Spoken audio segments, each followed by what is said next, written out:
Welcome everybody to the first meeting of our new year, or January 8th. Happy New Year. Hope everybody had a very pleasant holiday. And welcome to 2019. So I'd like to lead off with the Pledge of Allegiance, please. I pledge allegiance to the flag of the United States of America and to the republic for which it stands, one nation, under God, indivisible, with liberty and justice for all.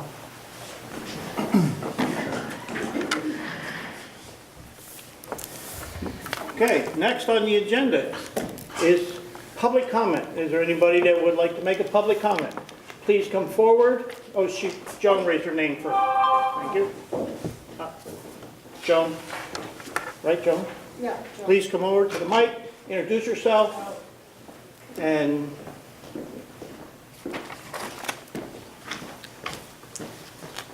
I'm Joan McKeon. I've rented an apartment here in Rhinebeck. I've only been there a couple months. The place I lived at before almost drove me out with the wood smoke.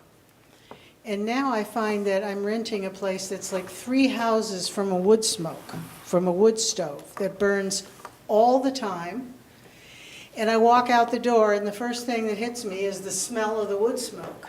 And a couple of myths about wood smoke is that one, they smell good, and another is that because wood is natural, it can't be that harmful. But wood smoke is the most toxic of all the smokes. That includes traffic and industrial. And even just a little bit of wood smoke, but I mean, if it's sitting there burning all night long, and especially if it's still, and then there's conditions in the winter that trap the smoke down low, it doesn't go up and go away, it stays there. And I just, I don't know, I think a lot of people aren't aware of this. And I don't know how many wood stoves there are, and I think there's only 2 that I've seen, but I haven't walked everywhere. Wood smoke is dirtier than burning coal. And it produces benzene. In fact, they said that's what makes wood smoke smell sweet, is the benzene in it.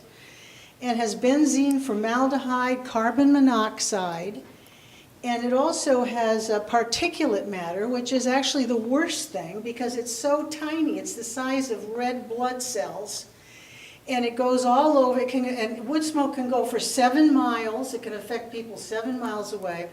And the particulate matter is so tiny. It comes in your windows, in your house. It goes in your lungs, into your lungs and your vital organs through your bloodstream. So it's the 3rd largest source of dioxin, which is the most intensely toxic compound known to science. It contains 100 different toxic chemicals and gases, and also the particulate matter, which I said is probably the worst. And if you smell wood smoke, you are absorbing these toxins. If you smell something, the molecules have gone into your body and become a part of your body. So just smelling it is the first sign that you're in trouble. I was reading these things about by the American Lung Association and the air quality and everything. And they said that Dutchess County has better air quality than a lot of places in the United States. But as far as the American Lung Association, among New York counties, Dutchess County gets a D. And it's only above Westchester and New York County. And so we're already starting at a little bit of a deficit, and then to add some wood, a bunch of wood smoke, or also wood, like fireplace, fireplaces and chimeneas, those little outdoor things that people burn. It's the same thing because it's wood, and it's wood, that's burning wood that is the problem. And it affects the young and the old the most. It causes respiratory problems, cancer, development in children, dementia, reproductive issues. It's associated with all these different things, cardiovascular problems. Britain banned any kind of wood burning 40 years ago because they realized how bad it was. It also produces soot or black carbon, which is responsible for 15 to 30% of the problem with global warming. The outdoor wood stoves, which I know you don't have right here in the village, but the outdoor kind, especially the ones that are grandfathered in, the old polluters that were there before the new regulations came along, one of those outdoor wood stoves is the equivalent of 1,000 oil-heated homes. That's how much pollution that one outdoor. Is this one you're talking about, an outdoor wood boiler? No, I'm talking about, this last comment. It's in the home? This last comment was about the outdoor wood boiler. Right, but not your situation? Not the one you're smelling? No, it's just a regular wood Right, stove, but okay. it's still, it's the burning wood. That's the issue. Is It's it just- exterior though, ma'am? Is it? Is the wood stove exterior? No, it's inside. Okay. It's inside, but also when you burn wood, you're gonna, if they said 70% of it's coming back in to your house. So it's not even good for the people that are burning it, but what kills me is somebody sitting there, by their warm fire and everybody else is breathing all these poisons and everything so that this person can save a little money on their bill. Eventually, there's going to be no wood smokes, like there's no cigarettes. In fact, wood smoke is worse than cigarette smoke, worse than diesel. Joan, what is your address? I live on Livingston, On Livingston, where on Livingston? 68. It's 68. just a little past Yep, Parsonage. I know where State Livingston, yes, okay. Yeah. So the wood stove is there on Parsonage. It's like across the street and 2 houses over. But I see it all, I always look up, and they have a little short wood stack. I mean, a little short. Sometimes they alleviate the problem with a higher stack, because it puts it more up into the wind, but I've even read things that said that the newer, more efficient outdoor boilers and wood stoves, they have not really improved the situation. The situation cannot be improved as long as it's burning wood. I believe we have an ordinance that bans the outdoor Yeah. wood boilers. Right. This one was not, This one is not, right? I just wanted to Yeah. point that out. Yeah, well, I would hope so, but I was surprised that you don't have, that you haven't banned wood stoves in town, I mean, right in the village. And also, like I said, it's fireplaces and chimeneas too. They're all the culprits. Thank you for your concern about the environment. Thank you, thank you.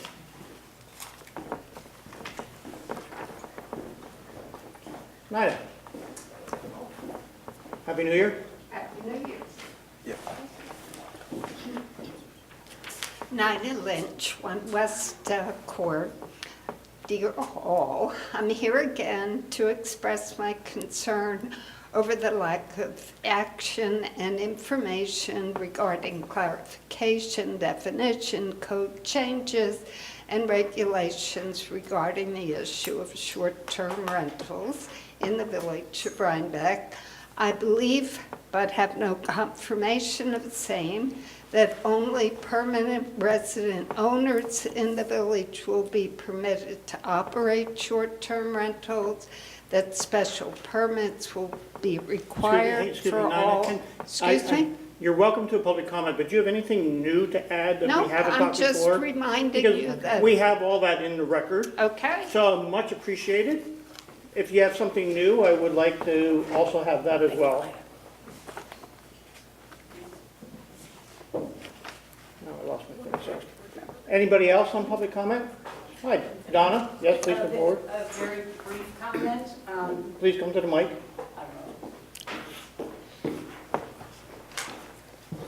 Donna Warner, 23 Beach Street.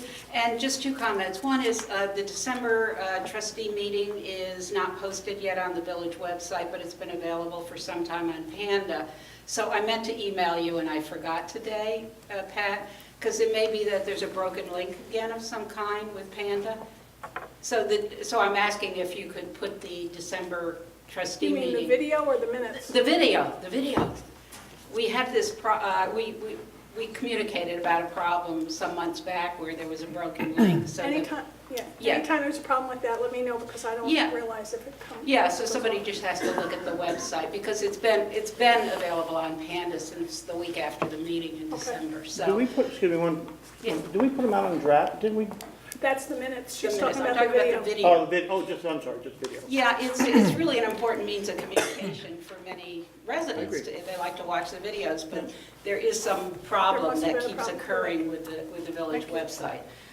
The other thing is, I just wanted to ask if there was any kind of update on progress with the proposed code revisions. We've been out in the, or maybe you already mentioned it? No, Because, we've been out and about, and we've been in touch with, probably a couple hundred residents, and people ask, and we just don't know. We just say we don't know, so. I will make a brief statement Yeah, okay. once we get everything, Thank you. everybody done, Thank you. in case there's somebody else that wants to Appreciate comment. it. Any other public comment? Susanna? Sorry, wait, excuse me. Susanna, come on.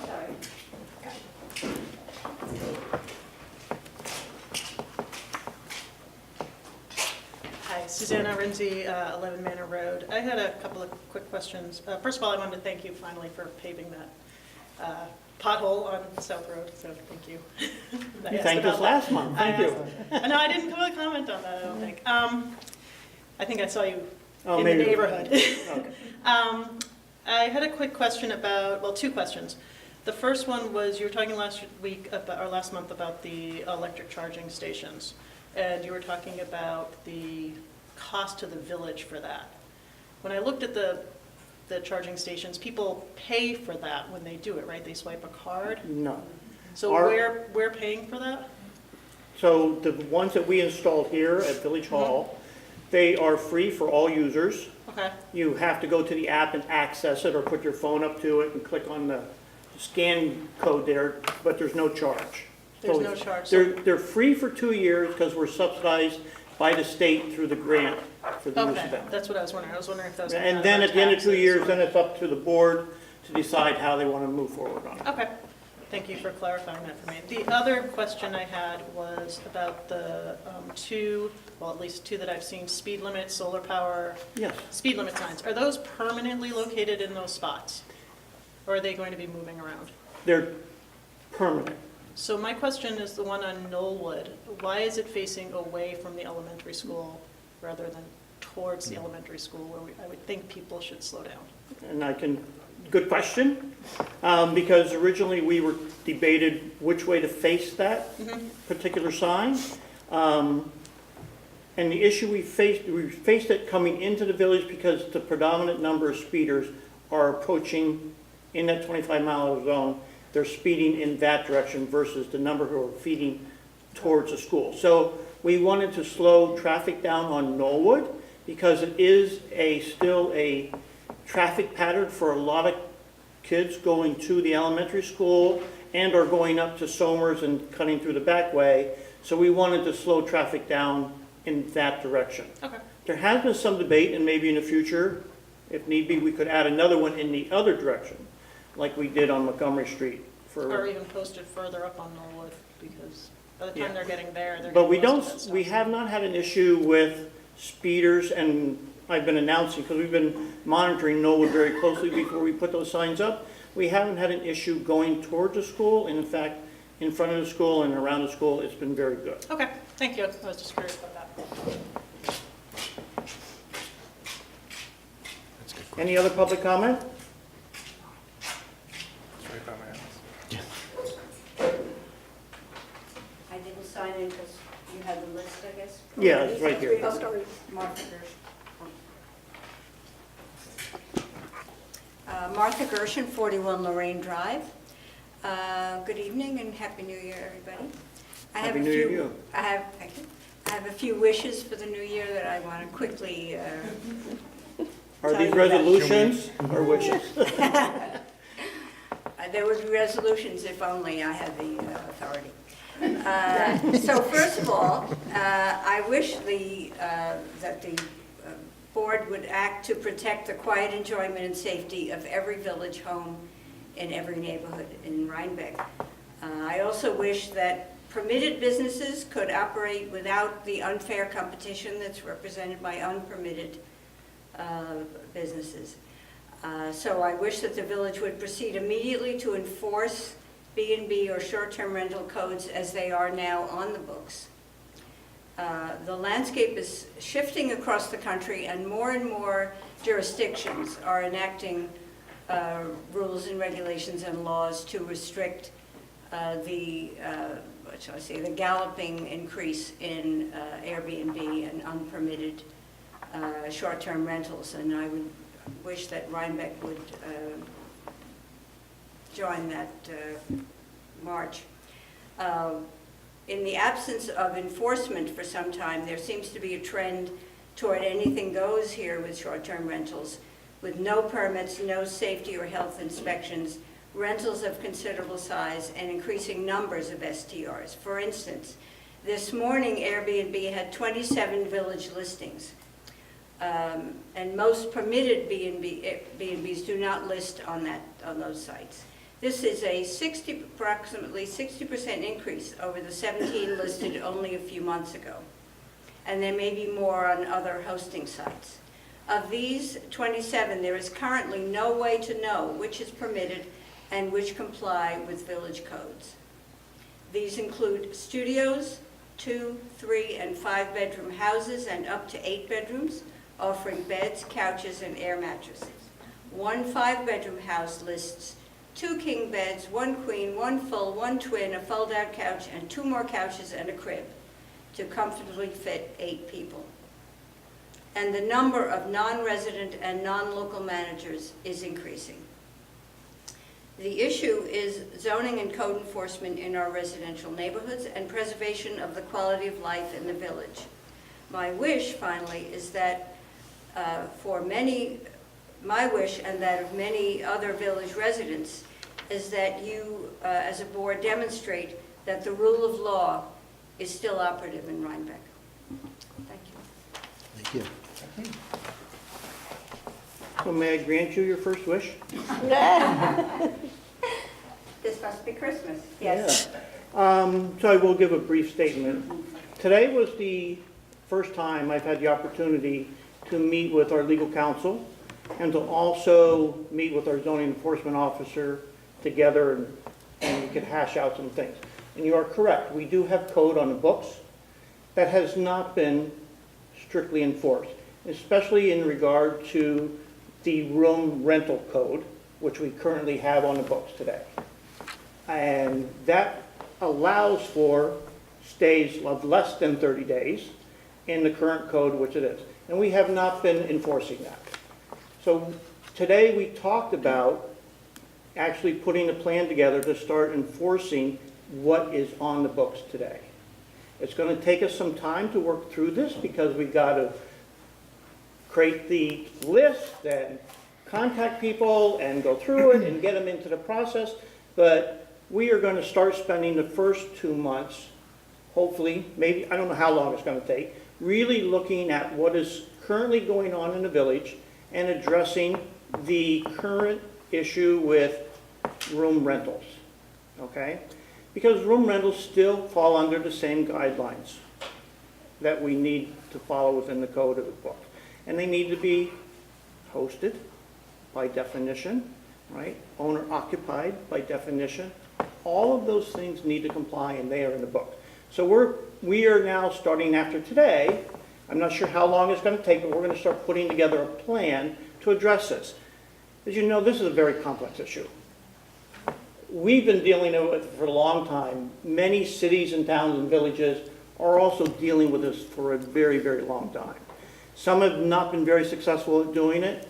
I don't know where we are going to come out of this at the end, but because of the complexity of the issue, we need to take our time and do it right. We've taken a long time to study it, but now the first thing we need to do is address what's on the code, what we currently have on the books. So today, after my meeting with legal and my meeting with our zoning enforcement officer, we are going to start putting together a plan to enforce what's on the book while we can legally start looking at what we're doing for the next segment. I'm not going to give you a date because I do not have a date of when that next segment will be ready. Because things may come out as a result of what we're doing with the current set of code and how we're enforcing it and what we're doing that may change what we're going to do going forward. So I don't know if that answers your wish completely, Martha, but I think it's a start for us to start doing some action to be able to protect the quality of life within the village of Rhinebeck. May I just ask a question?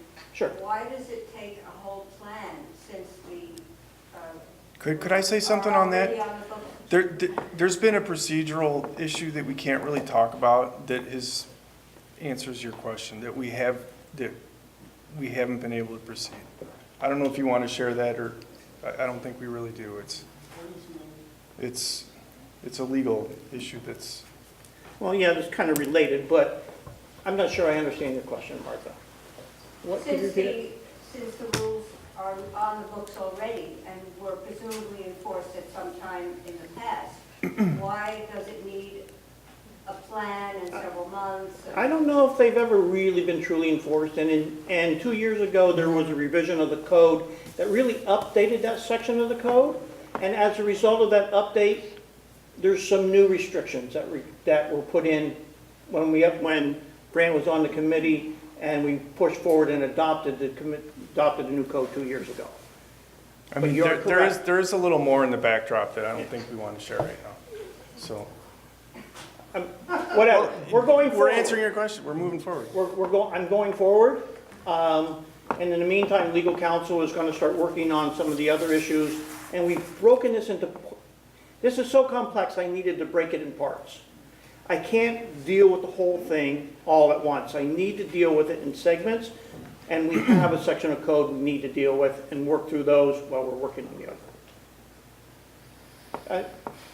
Well, I hope you will, I presume you will keep us informed as this proceeds and. If there's personally, changes, but I know you can read what's in the code, and we're going to be enforcing what's in the code. Can I ask a question?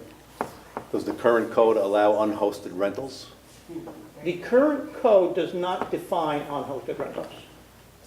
So by definition, one of the things going forward, we have to determine what legally we can do with unhosted rentals. Currently, you can't have a room rental unhosted in votes. Maybe some of those ones that you read off the list were of that nature, I don't know. Okay? But we need to address them, and we're going to move forward. Did I do it? No? That remains to be seen. Okay, very good. I'll take the test. Okay, moving forward. Police, treasurer's report, excuse me. Okay, the Village of Rhinebeck Treasurer's Report is for the period ending December 31st. The tax collector's account ended the month with $337,757.75. The general fund ended the month with $351,517.22. The water fund ended the month with $475,699.63. And the sewer fund ended the month with $462,604.31. Our New York class investment accounts are yielded an average of 2.15% for the month of December. The vouchers to include prepaid presented for payment in the general fund total $113,682.45. In the water fund, $33,678.94. In the sewer fund, $33,596.81. We had one bill for the Legion Park in the amount of $1,014.01. And we have one escrow bill to pay for $2,035. An operating statement is provided with the revenue and expenditures through this meeting, January 8th. The water and wastewater, the billing and adjustments have been reviewed and signed off by the Water and Wastewater Department liaisons and are presented for authorization. I'd like to make a motion to accept the wastewater adjustments as presented. Second. All in favor? Aye. Aye. Opposed? Abstained? Carried. I make a motion that we approve the water adjustments as presented. Second. All in favor? Aye. Opposed? Abstained? Carried, thank you. Okay, for the budget adjustments, I have 2 transfer of funds, and then the others are budget amendments. For the transfer of funds, the first one is for the Legion Park Community Block Grant in the amount of $1,014.01. That is covered by the general fund cash until reimbursed by the county. The second one is it's a reallocation of the street paving for what we presented to CHIPS, and we reallocated costs not covered by CHIPS to the paving line item in the amount of $3,929.75. I have a allocation of a police grant from the revenue account to the 312002 police account in the amount of $1,986.03. And I have a few budget amendments from contingency to the building equipment in the amount of $1,300 over budget for the village oil tank and the DEC fee, which was higher than expected. In the police repair and maintenance line item of $300 for some unanticipated purchases. In the building fees non-employee, that account for $850 for the municipal software maintenance and support. In the streets equipment, $1,500 for the purchase of the street broom attachments that ran over by $1,500. In the streets fees non-employees, $3,600 for the purchase of the overhead doors. And in the planning supplies, $500 for over budget for unanticipated purchases. And the other planning fees non-employees for the other half of the municipal software maintenance and hosting. And also one in the performing arts line item for Center Clause of $119 that was over budget. I have a allocation of the CHIPS funds, which is an increase to the revenue and an increase as well to the expense line item in the amount of $106,177, which is the exact amount that we were reimbursed just 2 weeks ago from New York State. So that's a wash, and that went very well. In the sewer fund, I have one budget amendment to take from the 9010 retirement because we paid the annual payment and remained under budget there. And I'm going to increase the sewer equipment line in the amount of $11,000 for 2 unanticipated purchases of 2 pumps. And in the sewer repair and maintenance line item for $3,000 for the purchase of 2 inverters. Those are my budget amendments for the month. Is there any question on the budget amendments? I make a motion to approve the budget amendments as read by our treasurer. Second. All in favor? Aye. Opposed? Abstained? Carried. Okay, my next item is the budget for 2019-20. Budget worksheets will be distributed to department heads and village board by the end of the week. And the first budget workshop will be held on January 29th, 2019, and that will be for the water and sewer departments. I wanted to just briefly discuss the fund balance and where we are at this.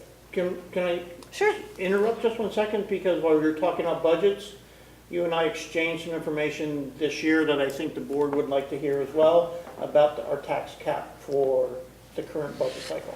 Yes, we are, for the 2% tax cap, we are getting a full 2%, which we haven't had in the last 4 years. It was like 1.12, and previously it was like point something, and I think 3 years ago it was even 0.012. So it truly is a 2% as it was set out to be. So that's good news for us. And then Not that we want to use up all of the tax cap, but there is the leverage there if we do need it. Correct. And then we'll see when our village assessment comes out from the county, those will be our items that we'll work with. And when do we get the assessment from the county? Do you know, approximate? Probably not till like March. Right. So we kind of work on the budget end of it until we get that factored in. And that's going to be different, right? It's been similar for about 5 years. It should be different this year. We should get more from the county. Actually, it went up last year as well. Oh, it Yeah, did? we did have an increase It went up by last year. 5 million last year, so. It was above that 98 or whatever it was stuck at. It went up by 5 million Wow. last year. So based on our assessment. Thank you. Sorry for the interruption. That's okay. So regarding the fund balance, attached is a fund balance analysis, and I'll read through that. Using budgeted and actual, and also taking into account the board authorized fund balance expenditures. And for clarity, I listed them, and I'll go through them. Earlier in the year, the board had assigned a portion of fund balance for the sewer tank replacement at the highway garage in the amount of $9,452, the police car cameras in the amount of $30,618, the solar radar signs, 3 of them, in the amount of $8,878, the village hall oil tank removal and replacement for $10,000, and the highway vac truck, which was a lease purchase, and the assignment for this year was $41,396, and that exact amount will be assigned fund balance over the next 4 years. And also the Village Hall ADA lift, $45,000, which would match the grant that we received as well. So, actually, this would be nice to put on the overhead, so I will address this again, maybe in the next few months so that you can all see it. But I'll just go over it real quickly in the general fund. I did an analysis based on the budget. So I took the fund balance, the current fund balance, I took out the assigned items of $145,339. So I added estimated revenues that we anticipate to receive and estimated expenditures that we anticipate to expend. And that would give us a fund balance of $840,613. Now, the village last year adopted a fund balance policy, which gave us a range, and the 25% of the 25% of the fund balance amount is $603,833. So we're still well above that. I'm just trying to explain it a little simply. So, so we're in good shape. The actual as of after the bills tonight and the revenue to date, the approximate fund balance as of today would be $1,270,388, but we still have February, March, April, and May to go. So, and then I did an analysis of the water and sewer fund balances, which the water is approximately $940,000, as well as the sewer is about $890,000. So we don't have any fund balance policy on those, but everything's in good shape Thank you. so far. Any questions about? Karen, I'm just looking at the numbers, and the estimated fund balance, 840,000, 613, 25%, I may have not understood it correctly. Is it 25, the 603,000? Right, so 25% was the, it's 25% of the budgeted expenditures that drives our budget. So Oh, so it's not 25% of the... Of the $2,415,000. Got, okay, yeah. of I was just that. doing the math, and it was obviously... Right. So it's right. 25% of our total budget, not what we levy. Correct, not of, right. That's what our fund balance policy Right. allows. It's So off if of it was that a range of figure. 15 to 25%, and it's up to subsequent year or budget amount that Okay. we Right, need so to- when we set aside. establish our next year's budget, our policy will be based on 25% of that. So I just wanted to give you like just a little picture that that the board made those authorizations and we're still within a good range. No, It's- thank It's you. important because now we're going into the budget cycle, and it's important to understand where we are financially as we're going into it, and as we prepare over the next couple of months to March to prepare our budgets, to eventually then hopefully adopt them in May. Right, and it is, it's a moving target and you have to know where you're at. Right. Thank you very much. Thanks. You're welcome. Thank you. And that's all I have. That's it. Thank you very much.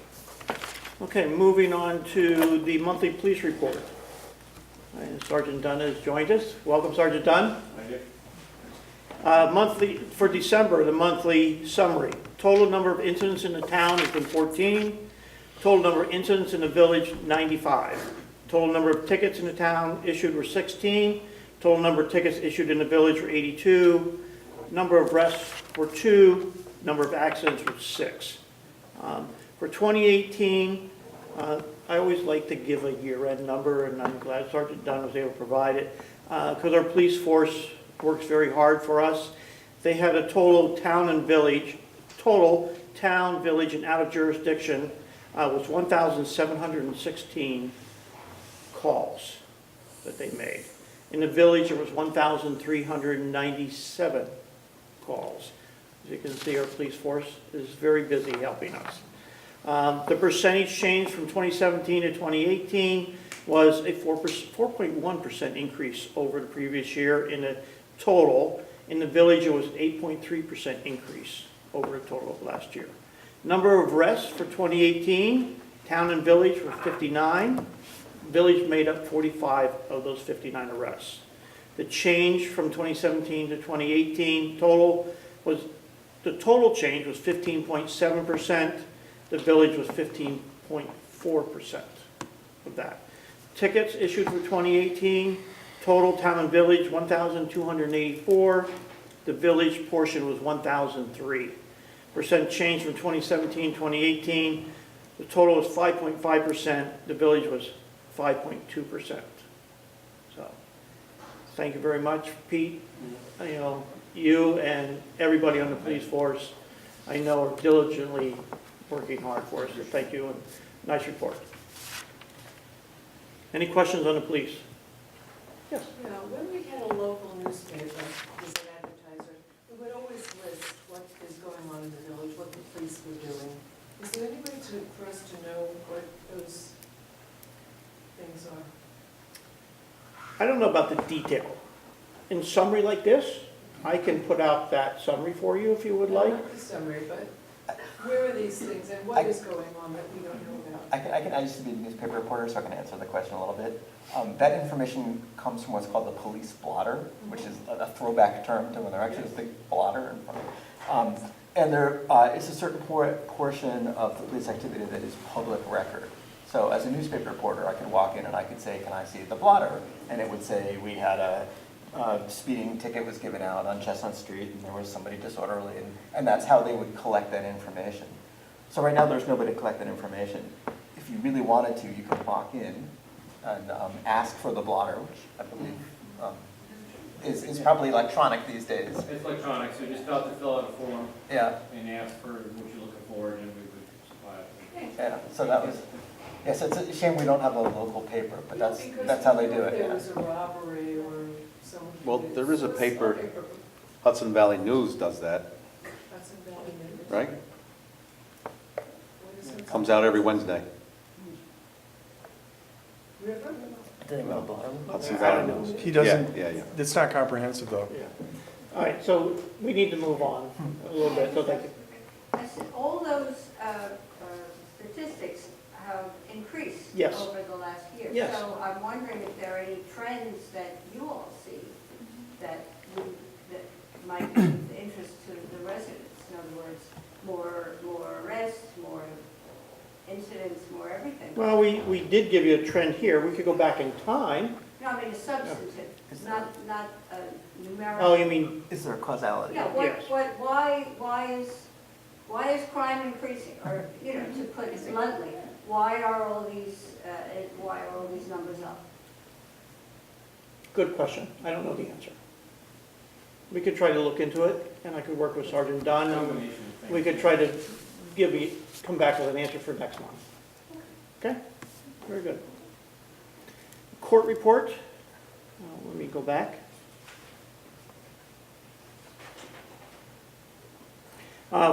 This is November court report.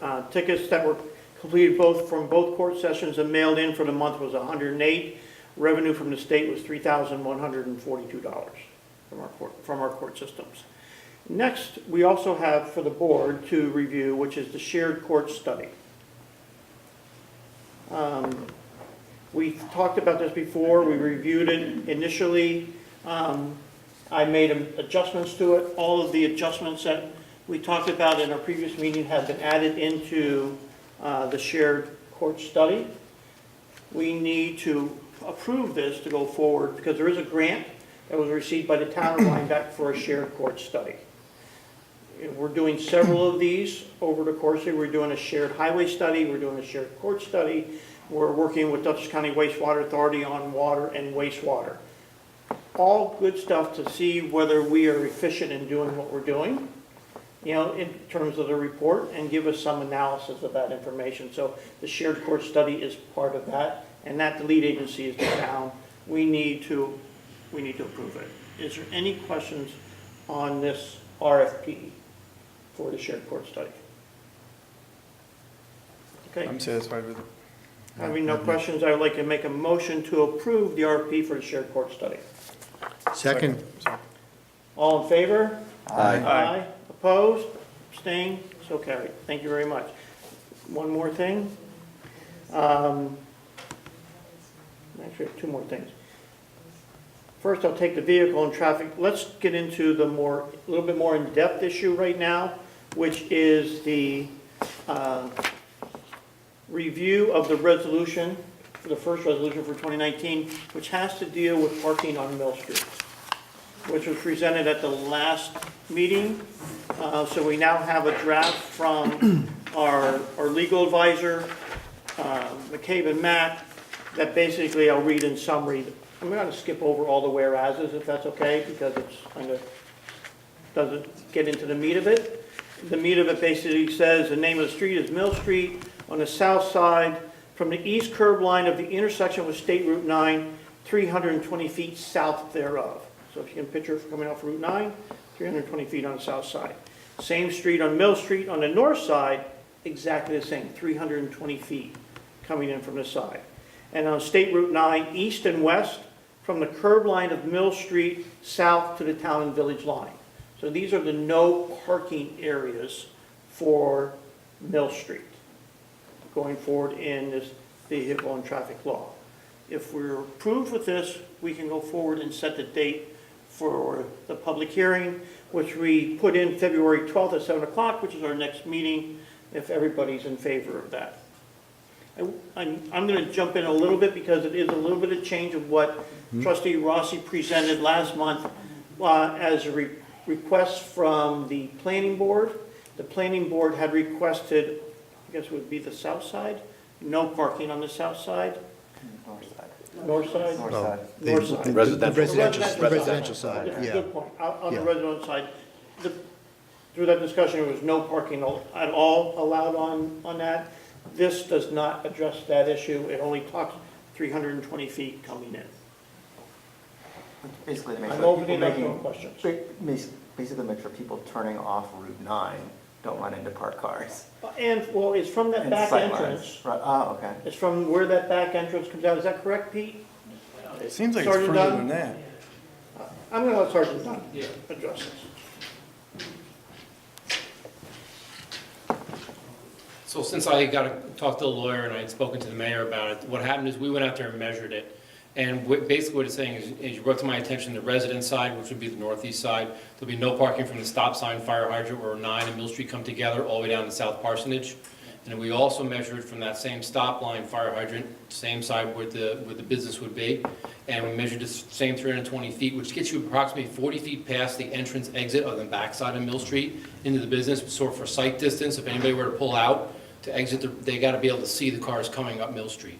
The also issue was because of the 320 feet, the road's too narrow for emergency vehicles to get through if you had cars parking on that side of the street, which would be the business side. So that's why we measured it both ways. Now, we're okay with the resident side being no parking all the way down to Parsonage. We have no problem with that. We're just looking for that extra, again, the 320 feet from the stop line, that gets you just about 40 feet past the entrance exit on the Mill Street side. So people coming out to make a right will be able to see the vehicles coming north on Mill Street. Does that make sense? Yes, Okay. yeah. What about there's a house, couple houses there, can they park in front of their house? They can still park in front of the house. You have 2 fire hydrants you also have to deal with. You can't park within 15 feet of either side of the fire hydrant. So you have a fire hydrant right at the stop sign on Mill Street and 9, and you can't park within 30 feet of the stop sign in the vehicle and traffic law. So you can't park within 30 feet of the stop sign when you're exiting out onto Route 9. And then you have another fire hydrant, I think it's the 4th driveway if I'm correct. There's another fire hydrant, which you can't park within 15 feet of either side of that. So if you make that whole side of the street anyway, no parking, that'll take care of all of that. You won't have to worry about the fire hydrants or the stop sign. So you're only really talking about no parking now on basically 320 feet from the intersection of Mill Street and Route 9 on the business side, approximately 40 feet past the entrance exit on the back side of the building.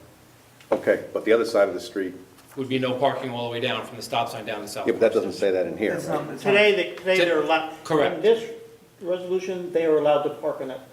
People are allowed to park on that side, because we allow parking on our streets.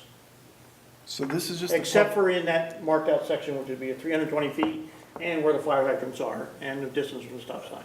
So This is just public safety driven. Yes, This basically, resolution. yes. It basically went out there and measured it with the foot measurements, just to make sure that when we went out there and looked at it, we looked at the width of the street, and it's much more narrow down at the 9 Mill Street intersection. And the state had some, in your letter, I don't know if you all got the letter from the state, then not only did they request the no parking on Route 9 on either side, the east-west side, they were also concerned about the intersection and the sidewalks and all that. So because it's narrow when people come off of 9 there, if you had any vehicles parking on that side of the street, it would make it very difficult for a fire truck, that size to get through there, especially on a busy day if people decide to park there. So that's really the reasoning behind it. We measured it all out.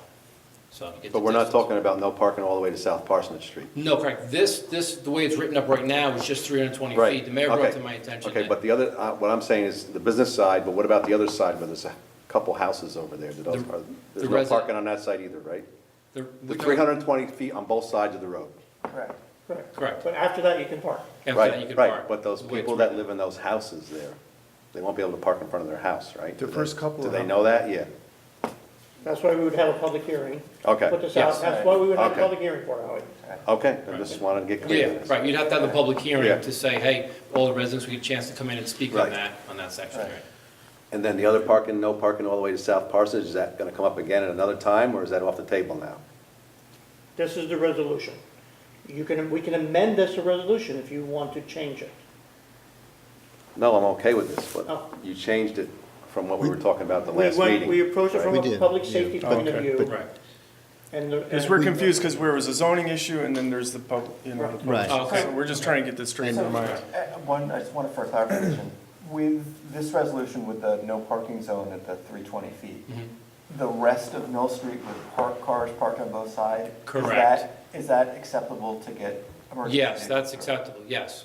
Ah, Yep. okay. But I was told later on, it's the residents may not want parking on their side of the street with the driveway, so this could be changed if you guys. I don't, was it the residents or was it the planning board? I'm not sure which way it was. Okay. I'm not Uh, sure. All right. David Miller, the chair, did say that the residents did come to their public hearing, and they were okay with the idea of it being no parking. Oh, okay. Yeah.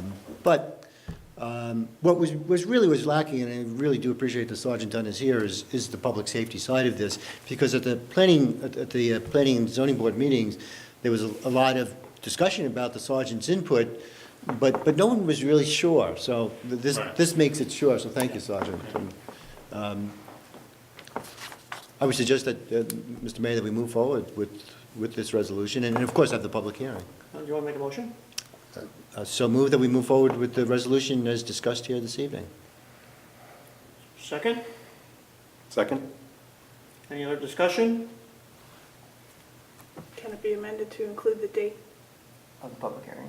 of the public hearing? Well, all right, yes, the date that we said is February 12th, which is that's already on the resolution pad at the top. Fine. Okay. For a public hearing to be held February 12th, 2019 at 7 PM here at Village Hall. Right. Okay. All in favor? Aye. Opposed? Abstained? Very good. First resolution of the year. Thank you. Thank you, Sergeant Dunn. Thanks, Sergeant. Thank you. When we have the public meeting, we probably should try and sketch this out. Remember, Right. David's sketch was very helpful. Now we've modified that for the right reason, but All right, we have one more thing before Sergeant Dunn leaves, in case there's any questions. We do have, before you sneak out, we do have the resignation of one of our police officers, all right? Dylan Jocelyn Peter is resigning, correct? Yeah, Dylan got a full-time position with the town of Woodstock Police Department, so now he doesn't have enough time, basically, to put in the requirement that the union requires here for the village. So unfortunately, he's a good officer, and, he's gonna be missed. We will. So he wrote a letter and, got it today, so. Yeah. I know I think I can speak for the board, would like to thank Dylan for his service to the village. He's been really a valuable officer to have, and Right. we will miss him. Yeah, I'll make sure that I'll tell him that. Yes, I'll try to meet him myself. Yeah. So I think this is an opportunity for somebody to better themselves, and we're gonna miss him, but Right. I appreciate giving him the opportunity and having the luxury of having him work for us for a while. I appreciate it. So I think we'll be trying to look for a replacement. Yeah, we'll start in the near future, yeah. Very good. Thank you. Okay. Do we have to take a vote to accept the resignation? I read your line. Yes. I'd like to make a motion to accept the resignation of Dylan Jocelyn Peter, effective January 8th, 2019. Second. Village of Rhinebeck Police Department. Second. Any discussion? All in favor? Aye. Aye. Opposed? Abstained? So carried. Very good. And I think that takes care of court and things. So next, we're going to move on to the fire department. Give me 1 second.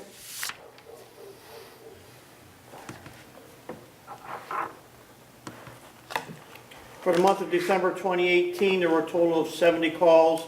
There were 14 fire calls, 52 EMS calls, and 4 motor vehicle accidents. We responded to our mutual aid department 6 times. The ambulance did not respond to 8 calls, therefore the response percentage was 85%. And that was for the month of December.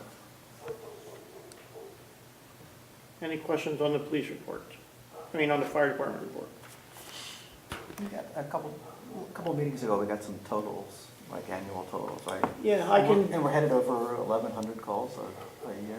I don't have that number with me, It but was around that, yeah. it's It's a lot. over 1,000. Yeah. Over 1,000 EMS, fire. And just to remind everybody, our fire department is not just for the village of Rhinebeck. It covers the village of Rhinebeck and a portion of the town of Rhinebeck, which is called the Protective District. And I have those numbers all broken out, and I could share them with you if you would like. I can do whatever. But when you talk about police going up, so is fire and EMS calls. Some of it has to do with our demographics. Some of it has to do with traffic, the number of accidents and going through. But again, we're thankful that we have a volunteer fire department that is well-staffed, well-equipped to handle all these situations for us and get out promptly. Okay, building, planning, and zoning.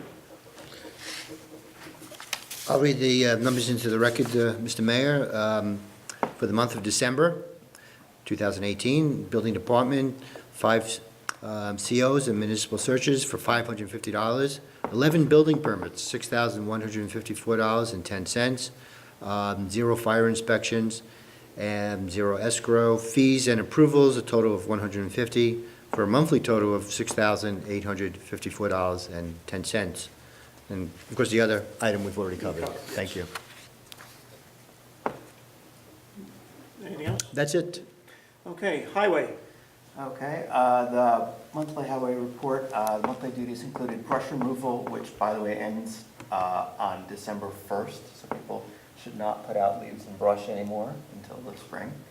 We're not, basically it's plowing season, so all the trucks are equipped to plow at this point, and if it does snow and there's a pile of leaves, it's gonna get knocked over. So please, keep the brush off, although we are picking up Christmas trees. Correct. Yeah, we're picking up Christmas. Is there an end date on that? Nobody, We usually try to do it for 2 weeks, okay. you know, but. 2 weeks.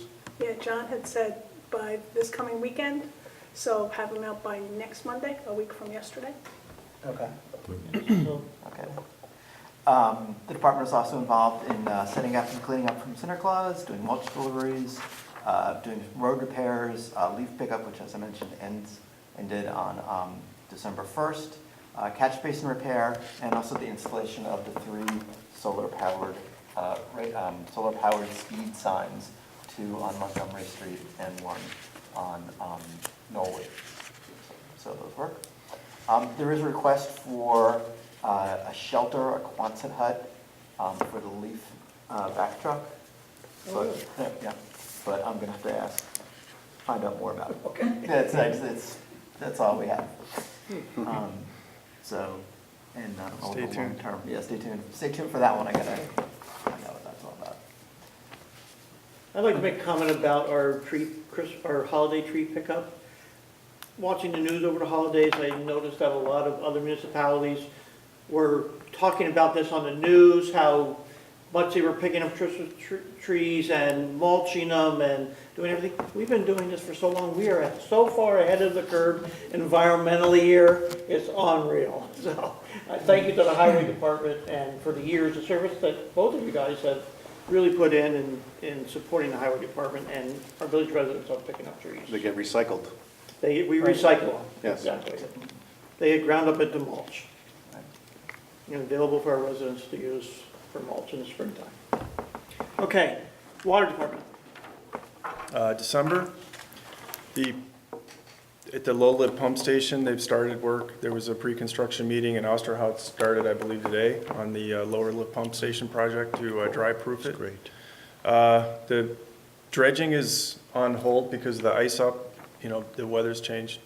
The dredging of the lagoon has begun, though, and it says, finish for the season, let the dewatering begin. So the sludge is in the bags, but it's frozen, so it's probably not dewatering, but it will when it thaws. So, It's 48 degrees today. yeah, it takes a while to get. It's a lot of math. Trust me, I spend time by the bags. It's not seeping yet. If anybody wants to go down to the water plant, I would encourage you to go look at these. They're huge. These Yeah, guys it's pretty cool. Yeah. They're like 25 by 50, and they can be Up to 8 feet when you fill them up. filled with the residue coming out of our lagoon, and then the And water. then the water comes back. seeps out of it. And there's a mini dredge boat in our lagoon. Well, it's out now, but It's yeah. out, yeah. It's there, you can see it. Cool It's by the operation. lagoon. Where is it? Our water plant is down on Slate Dock Road in the Hamlet Rhinebeck. There's a sign, it's like a Yeah. identification sign for the water department. Please go down. Only when there's fireworks. Okay, that's a good point. July 4th. We'll be done by then. You won't see, hopefully we're finished with the dredging by then. Yes. Another leak at Astor Estate. There's been another, on the 28th, there was another leak in front of the police department. I was talking to Brian about this, and you have the sample of the pipe that was in front of Yes, I Village do. Hall. It's about 1.5 inches, and it feeds maybe 10 houses on this block. So at some point, we'd like to replace the whole main between Market and South. On Center Street here. Yeah, and with like a 4-inch line and redo the service connections. If that ever comes up onto the paving list, which I hope That it was my should, next question, was Yeah. when you have Center Street on your it would be list. something that we should do before. Yeah.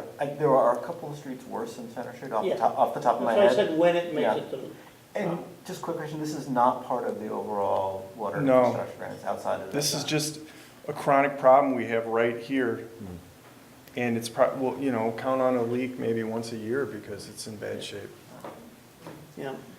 On that note, we are going to have almost basically a kickoff meeting for the strategy session for the water line project on Thursday. Right.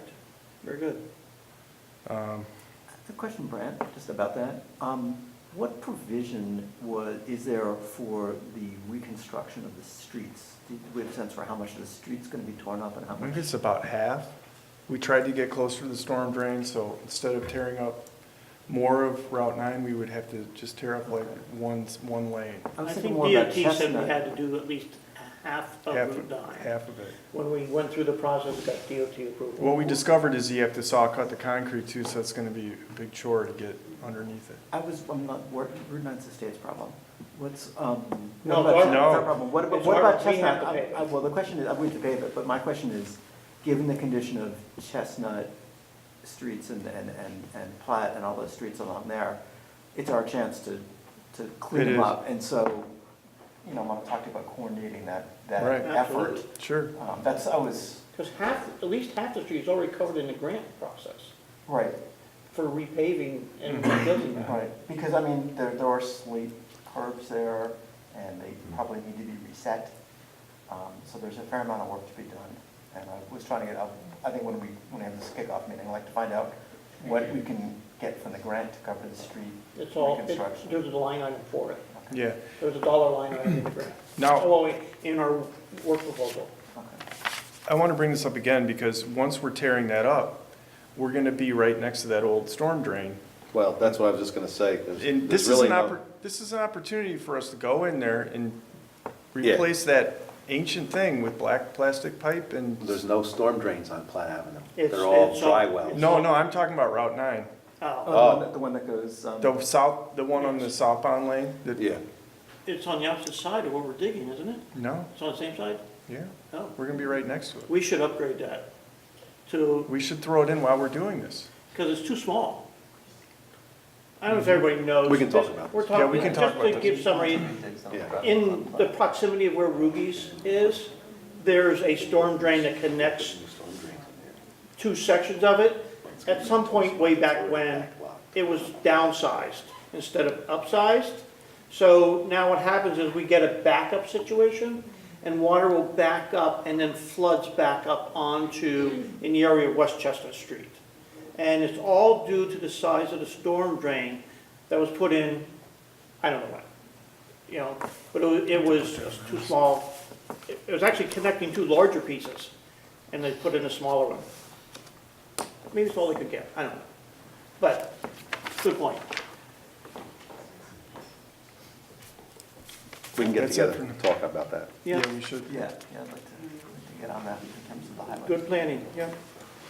Wastewater, Okay, for December, wastewater treated was 4.7 million gallons. That's a little bit more because of the Sinterklaas. Gallons of sludge processed was 35,900 gallons. And pounds of sludge processed was 6,479 pounds. Everything seems to be running fine down there at the wastewater plant. I want to thank the mayor for going down and wishing everybody a Merry Christmas on December 19th, it says here. yeah, over there. And we had a little pizza party, I think it was around December 4th or 5th, ourselves down there. And everything's running good down there. The new employee's doing well. Yes, they just recently had a repair that they had to do, because I know they called the highway department and wanted some help on, I don't know if it was a bearing or something, just a week ago. Yeah. But, John mentioned something to me, I don't, all right, so nothing major, no. okay. All right. Not like before when we had to replace that full No. bearing. No, all right, very good. All right, I'd like to make a motion to accept all the department reports as read. Second. All in favor? Aye. Aye. Opposed? Abstained? Carried. Very good. Now we're going to get into committee reports. First one, some of these will go pretty quickly. Autism Supportive Committee. I'm sure if you have not heard, we are trying and working towards becoming the first, possibly in the state, maybe even further, to be a community that supports autism awareness. We will be having our first meeting on January 14th, 6:30 here at Village Hall, when we will work to get a committee formed and take care of other business to move that what I think a very important part of our community, to make our community more inclusive to people who are on the spectrum of autism, be supported in the village of Rhinebeck. And this is just for the village. It doesn't have, it's not going anywhere else. It's just to deal with only the village right now. It's important. So, and last month I talked about a 2-hour training session for village staff. I went and talked and surveyed all of our village staff, and they are all unanimously in favor of getting the 2-hour training session, and I'm working with the Anderson Center to get that set up in the next, hopefully in January, on a time that will be agreeable with everybody. So we will have the unique distinction of not only being the hub for autism awareness within the area, but also have done one thing, and having our staff trained to be more cognizant of the issues with people on the spectrum, because they do come to our village. They do come to Village Hall, and I, for one, would like to know more about how we can work with people on the spectrum. So if you're available, please come to the meeting. It's open to the public, January 14th at 6:30. Going back. The next one is the tree committee. The tree committee, which normally meets prior to the village board meeting, has not yet met this month. It's going to meet on the 15th. So there's no report. There has been no meeting. Oh, very good. Environmental committee. It's me again. Just briefly, I want to talk about the environmental committee, just to remind everybody it is a joint village and town environmental committee, and we had a very good year in 2018. We really worked a lot on water preservation and protecting our water and helping to do that. We also focused on composting and trying to move that forward. But the main focus of that committee is to really focus on what are the things that can help the community of Rhinebeck, be able to be what is called a drawdown community. And there's a book that's available for everybody to read, and we're using that book as our guideline. Within that book, there's a comprehensive listing of 100 solutions on how to reverse global warming. We are reviewing that list. Some of them we've already taken into account, but we're going to use that list of action items for the environmental committee to move forward as we move through the year of 2019. So if there's any questions on that, I would be glad to talk to anybody about Project Drawdown. What's the name of the book? It is called A Drawdown Community. And I gave my last one out, but I have another one. If you're more than welcome, Kira, I would love to share it with you. It's a very good book. So anything on the environmental committee. EV parking. The next thing on the agenda we have was, I brought up last month about talking about, we have a grant for additional EV parking. I've done some outreach, and we have with us this evening Kira Bonanza, who's the executive director of the Rhinebeck Chamber of Commerce, who would like to also address that issue. How's everyone doing? Good. Very good. Good. So it's nice to meet you. Since this is the first time many of you have met me, my background, I've been working with small businesses and small business environments, local living economies for the last 10 years as a consultant, currently at the Rhinebeck Area Chamber, and that's where I come to you from tonight. So I have a background in sustainable communities and socially responsible business. That's what my master's is in. So I'm coming to this and coming to you from the perspective of what's good for the community, what's good for the business, and taking it from there. So we have two main business trends that I just want to address. One being that we're seeing a big turn into communities that are walkable, communities that are bikeable, communities that have an ability to not even need parking spaces or cars in general. I know that there's a grant out at the moment that we haven't heard back from yet, but as things continue, I guess my request from the business community would be to continue making sure that we're addressing issues such as, are we putting enough places for people to park their bikes? Are we making sure that it is safe for people to walk around our environment? And this because that draws more tourism. That draws more people to feel like they can walk from their home 3 blocks away into the village rather than driving in. So that's just one of the primary concerns. The secondary one would be that we're also seeing a drastic influx in people purchasing electric vehicles. When you look at it, based on the last 5 years, what I've been seeing from the numbers I've been looking at is that each year it goes up 1.5 times the previous year. So say last year there were 10 electric vehicles, this year they're going to be 25. Next year they're going to be 37.5. You know, it's very rapidly increasing. And so based on the numbers I saw today, we currently have 62 vehicles just registered in the town of Rhinebeck alone that are electric vehicles. We have an amazing opportunity already of putting an additional 4 chargers in place, which is awesome, because as I said, what we're looking at is that these numbers are expanding very rapidly. So the question that I have for you is, we already know that within 5 years we're going to need a lot more of these spaces. Where are they going to go? When are they going in? And so I want to know what information you need to know from us in order to know where to put them. We have 4 we can put in now. We really need them already because the spaces we have are already being taken up almost all the time. So where do they go? Some things to think about as you're considering this are when you have EV spots that are visible, it encourages people to say like, oh, I can get that car now because I know somewhere I can charge it. Okay, so visibility matters. Another would be that the when, right? So we're talking about when these things go in.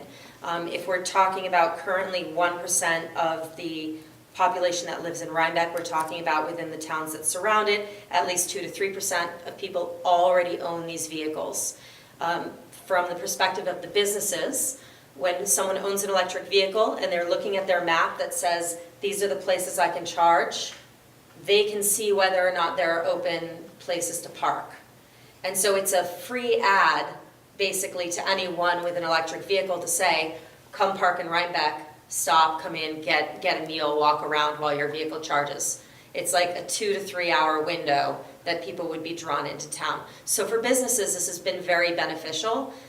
The Smoky Rock Barbecue that has 3 Tesla stations, they've reported to us that they actually get a lot of people who look as they're coming up the Taconic, which really it's close, but it's not that close from here.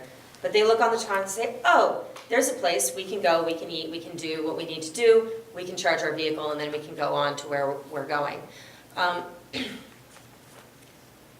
It's funny because there are so many reasons to argue for something like this. You can charge it off the solar panels on your roof. It's cheaper than getting a gallon of gas. It's like a third of the cost when you're talking about how much it costs to charge. But fundamentally, as I'm standing here right now, as the person who's representing the businesses, it's going to be a tourism draw. It's going to be a way that locals can come in and actually, have a place where they feel like they can park their cars. We're going to want to put them in, so the real question from you all is when and where. We have an existing 4 that can go in, so what do you need to know in order to make that decision? I'd like you to interview all your business owners and see what they say about this. Okay. Because I did an informal questionnaire with about 3 or 4 people, and they all said we have a problem with parking as it is now, and taking away a couple of spaces over there is not a good idea right now. We already have 4 spots back here for EV charging. One thing I would say about that is that there isn't good signage as far as where the EV charging is, and there isn't good signage that there's an additional 8 spots back there in addition to the existing EV spots. So we have spots in town, we have spots on the side street, we have a whole area that's being completely underutilized by the pool. There is no communication currently for people who are coming to visit our town and people who are living in our town, in our village, as far as where they can park. And so another piece that really needs to be put into place is a map of where you can park when you come to Rhinebeck. We may only have the spot behind the fireplace, or the the firehouse, and in the municipal lot, there's a lot more parking in town than just that.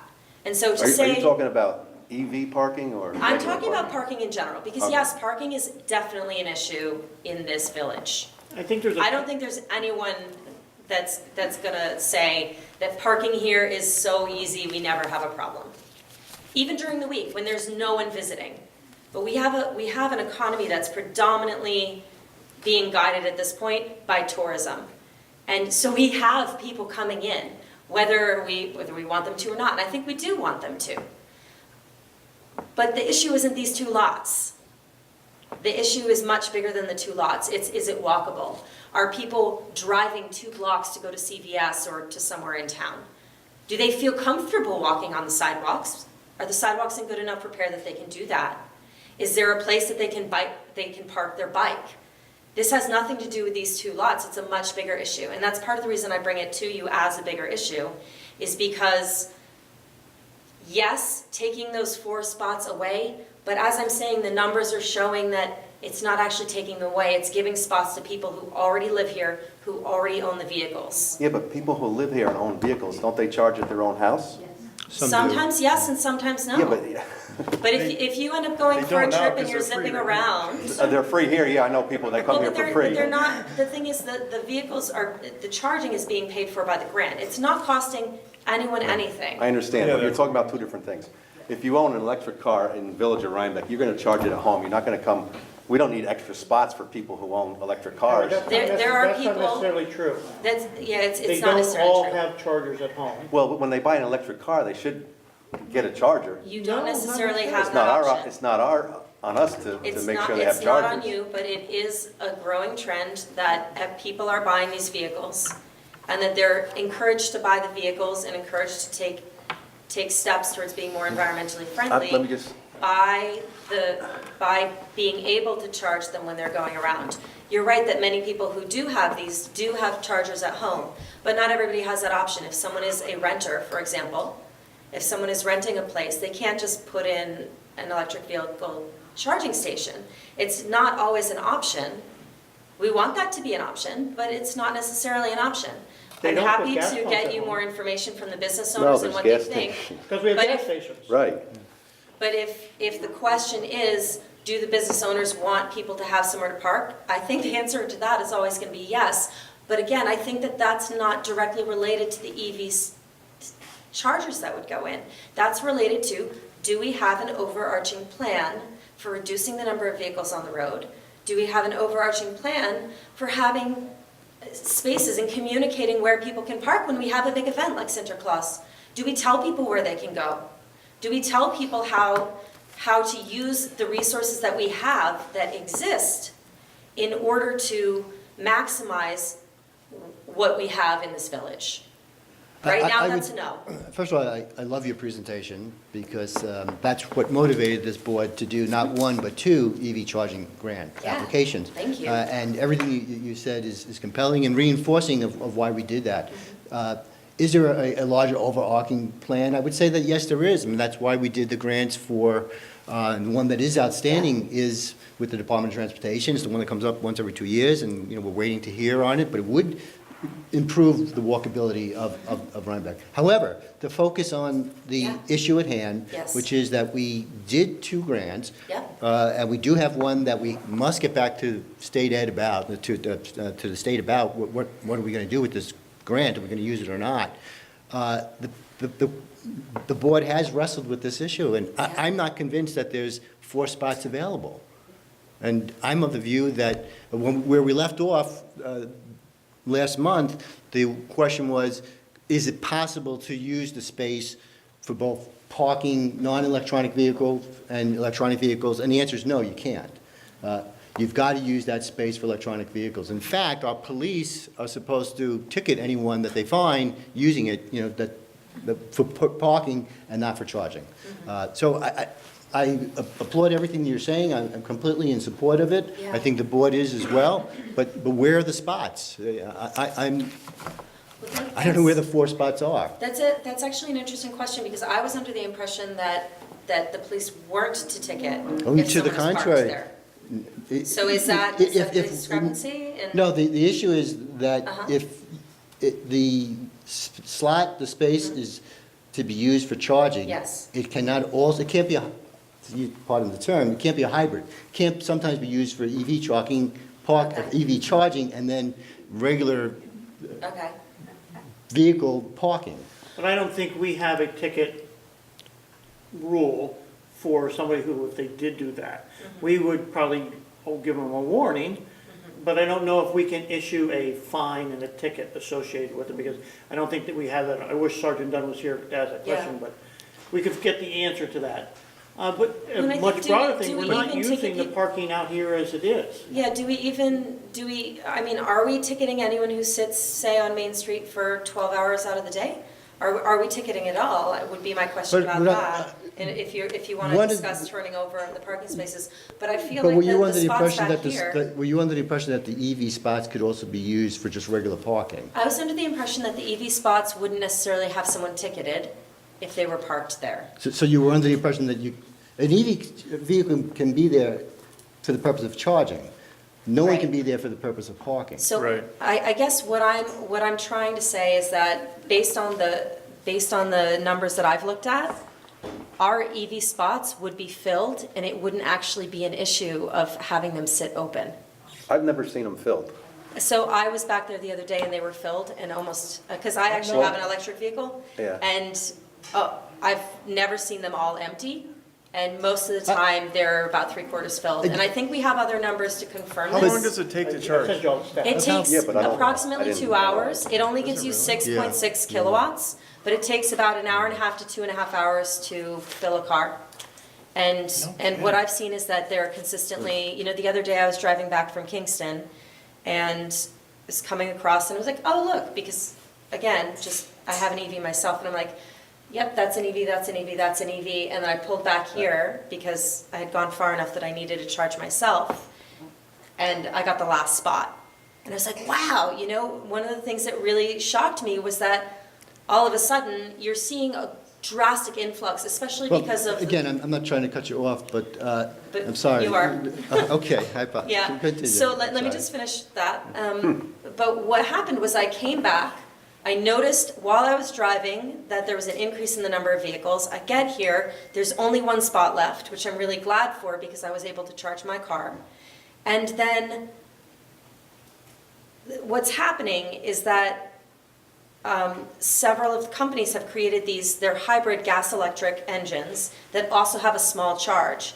So they're helping people transition from being on gas to being on electric. People aren't quite confident that they're going to have a place to charge. So they're getting these vehicles, and those numbers are shooting up faster than the regular electric vehicle, like cars are. We're just seeing an increase in this. It's like if I told you everyone's eating steak, and I'm like, we really need to invest in cows. I agree with you, but we already have a parking problem in Rhinebeck with regular gas cars. And we're going to be taking away spots from people that don't even come into the village that live here because they know they can't find a parking spot. They don't even come in, a lot of them. Well, Because there's a lot of tourists here, which I love tourists. Yeah. I've been here my whole life. I like solar panels. I'm the guy that put 99 solar panels on top of this roof, in case you want to know. Thank you. So I'm not against EV cars, but we Yeah. have a parking problem here in the village. And it doesn't make sense to me to take, I thought it was only 2 spots. You're saying it's 4. We have I thought four. it was 4. It's 2 chargers, each serves Over there. 2 cars. Is that correct? When we have 4 spots That's back correct. here. Four spots. Yeah. How many are we looking for? 2? Four spots. yeah. Well, I think Can we kind of keep it down to one conversation? The Yeah. question was, how many spots are we looking for? Yeah. We have, the grant that's approved is for 2 more dual port chargers, which are identical to what we have installed back here, which is a total So of it's 4 spots. Oh. That's what we talked about last month. I thought was under the impression it was only 2. With the plan, didn't we make up 2 spots somewhere else by moving the handicap parking? We didn't make up 2 spots. We kept the spots. They were just turned into handicap parking.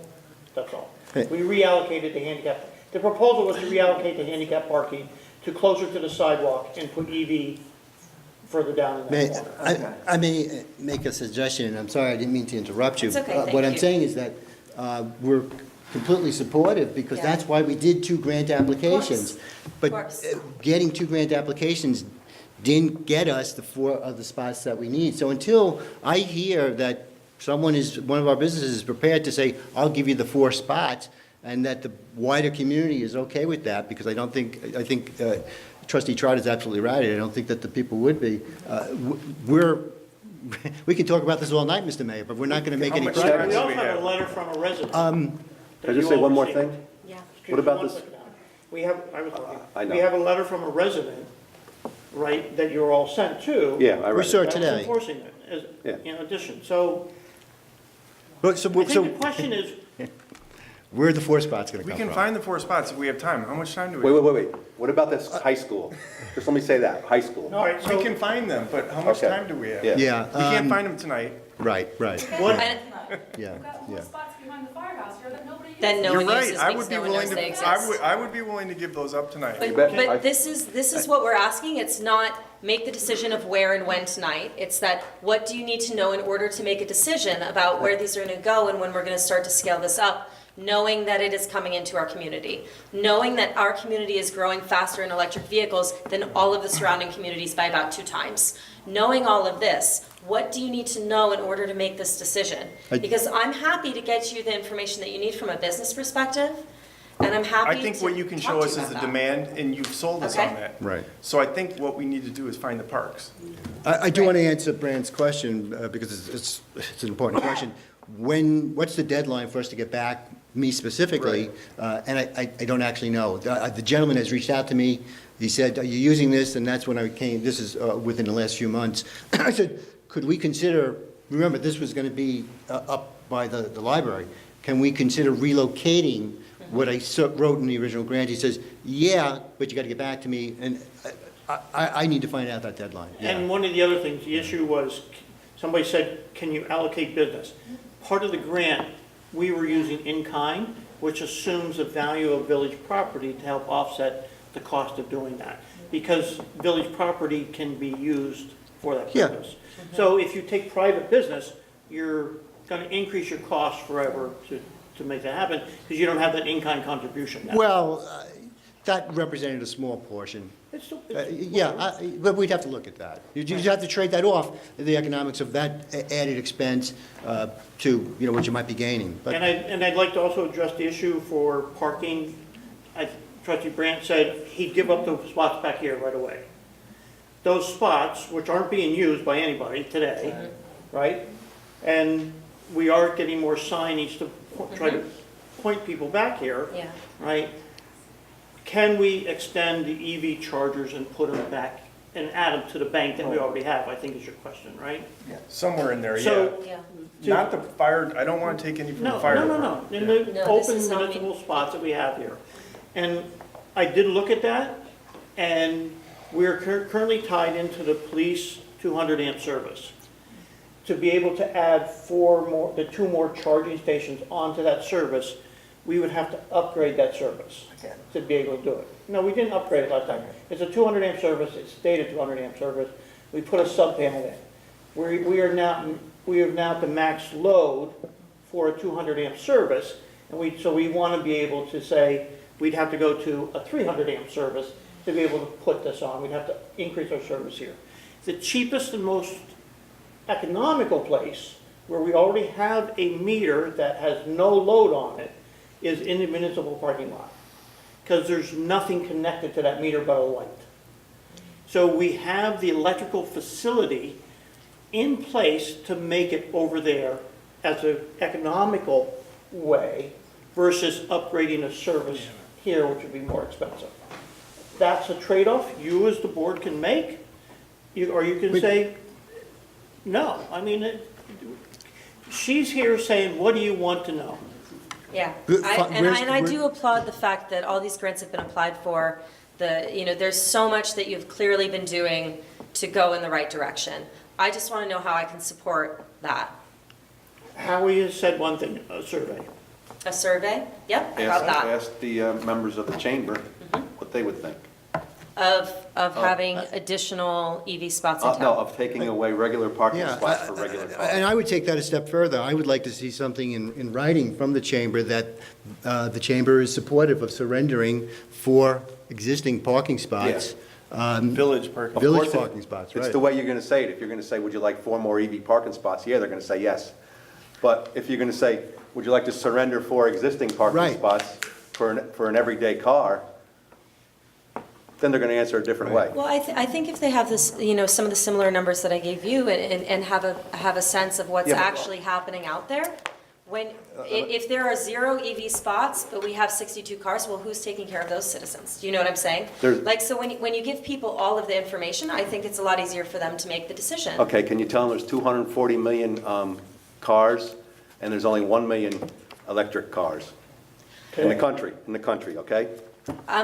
Actually, NYSERDA has done an amazing job of giving me a zip code by zip code numbers and giving me the ability to give our membership as well as our village a knowledge of exactly how many cars are here, are in the surrounding zip codes, and what the actual increase has been. That's how I'm able to give you numbers. Okay, well, you also gotta include the regular cars that are not EV cars. If you're gonna say it's growing by 100% a year, yeah, that sounds good. So they're gonna give you parking spots that nobody's gonna use. When we last spoke, Mr. Mayor, we discussed the possibility of ultimately taking away 4 existing parking spots in the municipal lot. That's what we discussed. Correct. So I would ask, again, I'm delighted that you're here, Yeah. that we receive something in writing from the chamber that says we are okay with the surrender of 4 existing spots in the municipal lot. Wait, Well, is it really municipal lot surrendering, or is here? it shifting the spots from municipal lot. being You're for not any surrendering. vehicle That's what the to mayor's being saying, electric You're vehicle? not surrendering because Because other cars. they're not Yes, going ma'am. away. No, but they're gonna be empty. They're going to be for cars who use understand. electricity. Yeah, but You want to ask the chamber if they would be okay. All right. I mean, Right.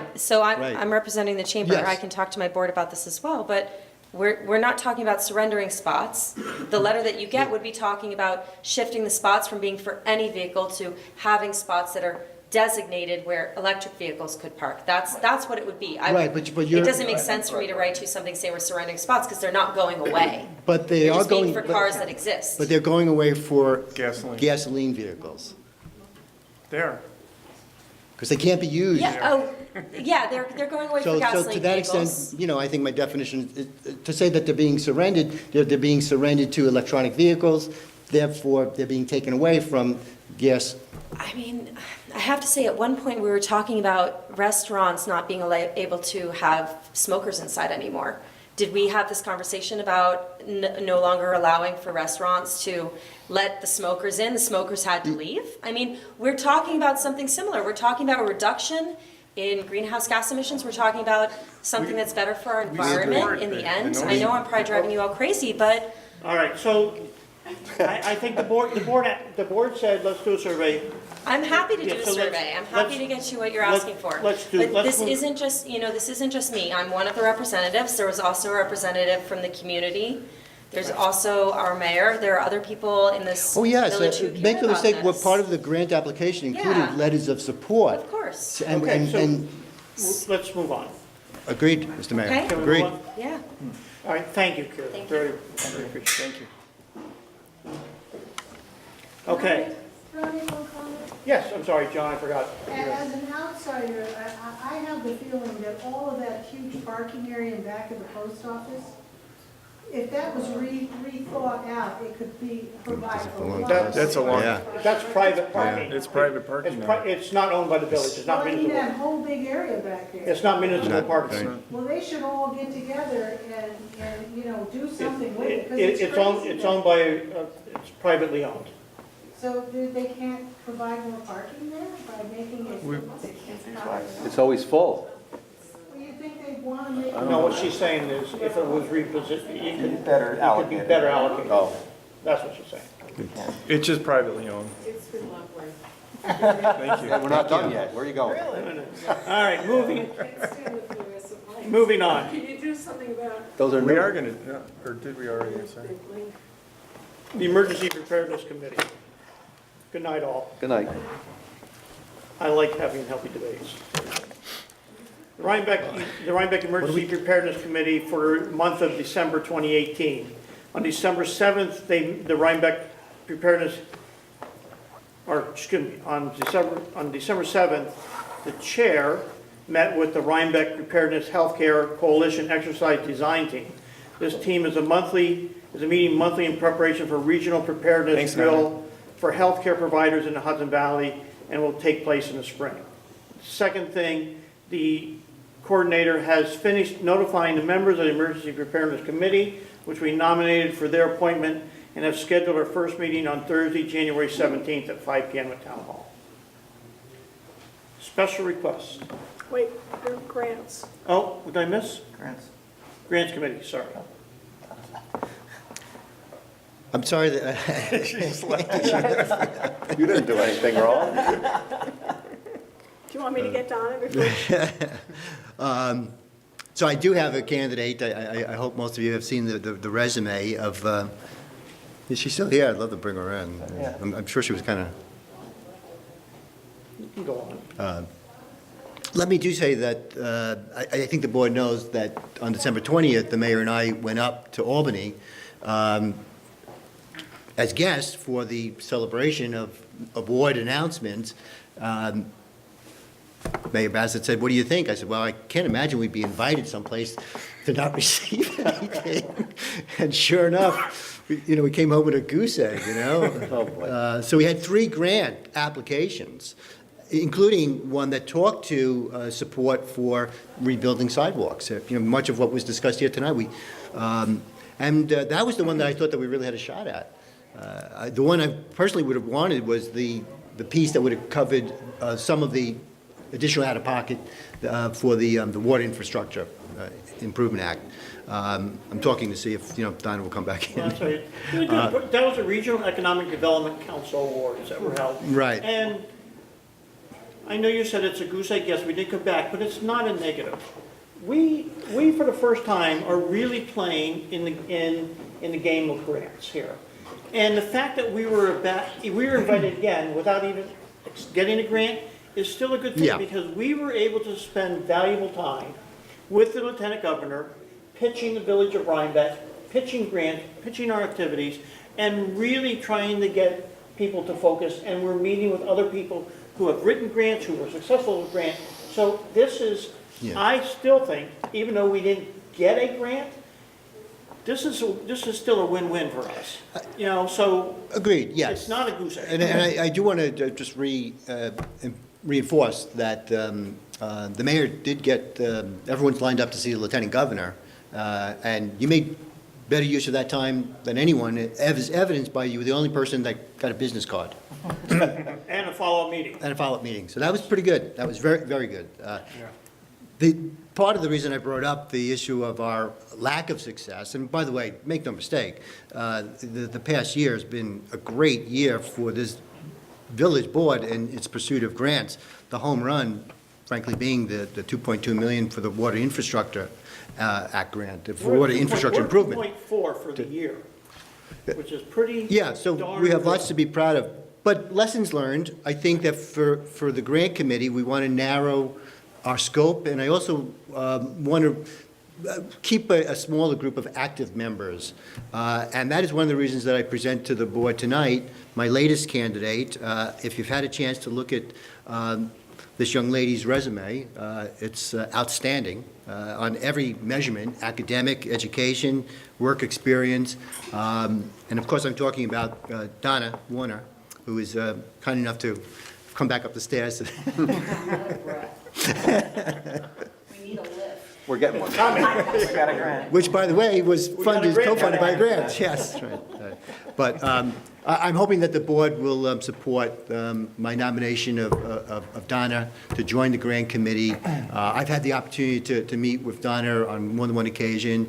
At the moment she shared some interest, I have been kind of unrelenting. She's really just a great resource, as all of us know. And I Correspondence? I submit the name of Donna Warner to the board this evening for participation on the grant committee. Well, I'd like to second that nomination for Donna.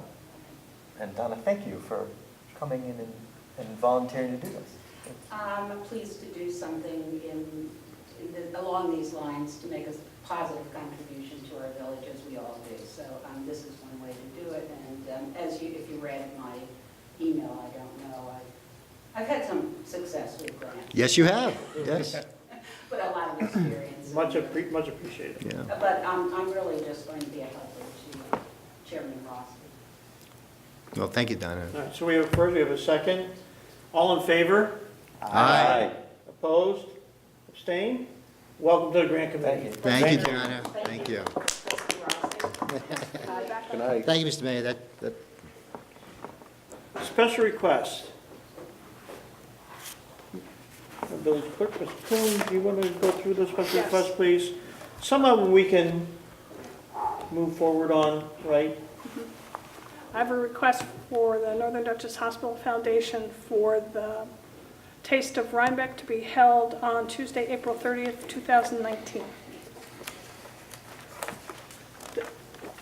It's okay with Pete, I've checked with him. Do you want me to go, are you going to do them Could one I at a ask, time? I have a question about that. It What's the isn't, question? what? Go ahead. No, as far as like when you don't have prepackaged food, how does that work with the Board of Health? Yeah, I mean, also when, when people are selling things, even at Center Claus, and we approve that. Taste of Rhinebeck is all restaurants that have their Board of Health license. So it And doesn't apply, like, my question doesn't really apply to Taste of Rhinebeck then. What is it, what about like Porch Center Fest and Claus. things? Porch Fest, they At Porch Fest. Board of Health approval. All of it, yes. I Yes. just wanted to make sure everyone was good, okay. And I had given, for the other two, for the peddling permits, I give them Joe's contact information for them to reach out. And I give Joe a list of all the people I've given peddling permits to. Good, so there's a So cross-check. it's a cross-check Yeah, on that. okay. Okay. The second one is, that's the deal. That's still Running Away, Matt Lennick. It's the marathon to be held on October 13th, 2019. Again, Pete has no problems with that. And I have a request for the Village Democratic Caucus to be held on Saturday, January 26, 2019, from 10 to 12. Those are all the events and special requests that I have. Okay. And then I have... Can we move on this, can we Yep. move forward on those first? Pat, I think you said January 6th, it's actually January 26th. 26, sorry. I think he put on his email. Oh, That's what I read, sorry. no. Yeah, the 26th. All right, do we have a motion to approve the three special events? So move. Second? Second. All in favor? Aye. Opposed, abstained, so carried. Okay. Now, can we discuss the other issue?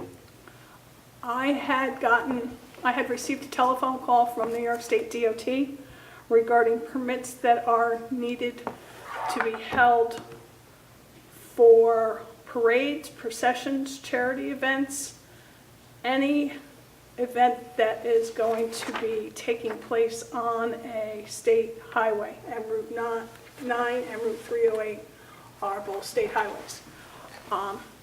Do you want to address the permits for the parades and things, and then the coin drops, or two separate? Well, let's have a discussion about the overall Okay. issue first. In my discussion with them, they sent me, I've been working with Terrence Donahue from DOT, and he has sent me the special use permits that would need to be applied for by either the municipality or by the event organizer. There would be a $25 fee for the organizer. It is tax, if they're tax exempt, they waive it. It takes about 30 to 45 days for New York State to give the permits. They have to have permission. I have to, in order to receive the permit, the village has to approve the event first. So the process would be the applicant would have to apply. They would, well in advance of 30 days, I would say at least 2 months ahead, once we get the approval, then it would go to DOT for them to issue the Do permit. they have a meeting? Does the applicant have to be at a meeting, or is it just? This is the application. Okay. Whoa. The application. What brought this up? There was a complaint. An anonymous complaint.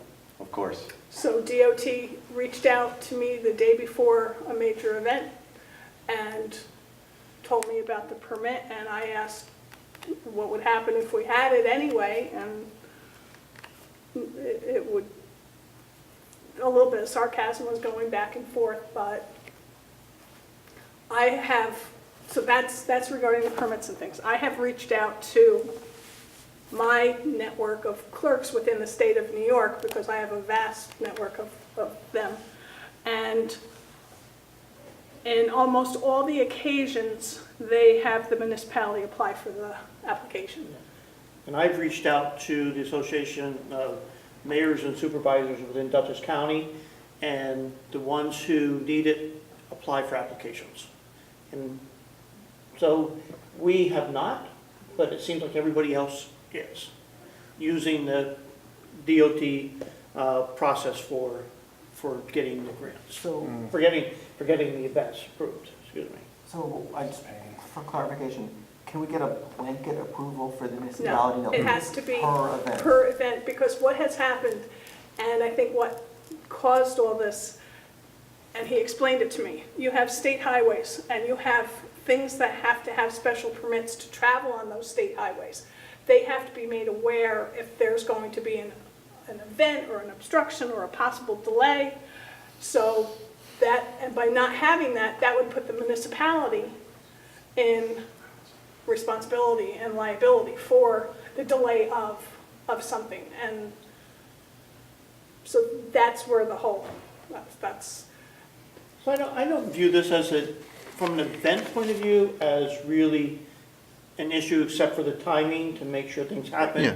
It seems like we were just not following the state guidelines. We've been now made aware of the state guidelines and what we need to do.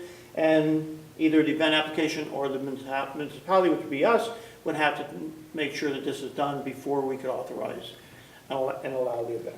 If the village did it, we could use our village, the village's insurance would be Right. covered with it.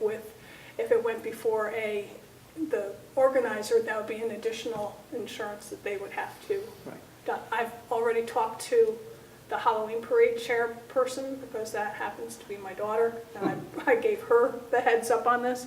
And I talked to one of Matt Lennick, I gave him a heads up that, the board would be discussing this tonight, so we'll see. About, that's the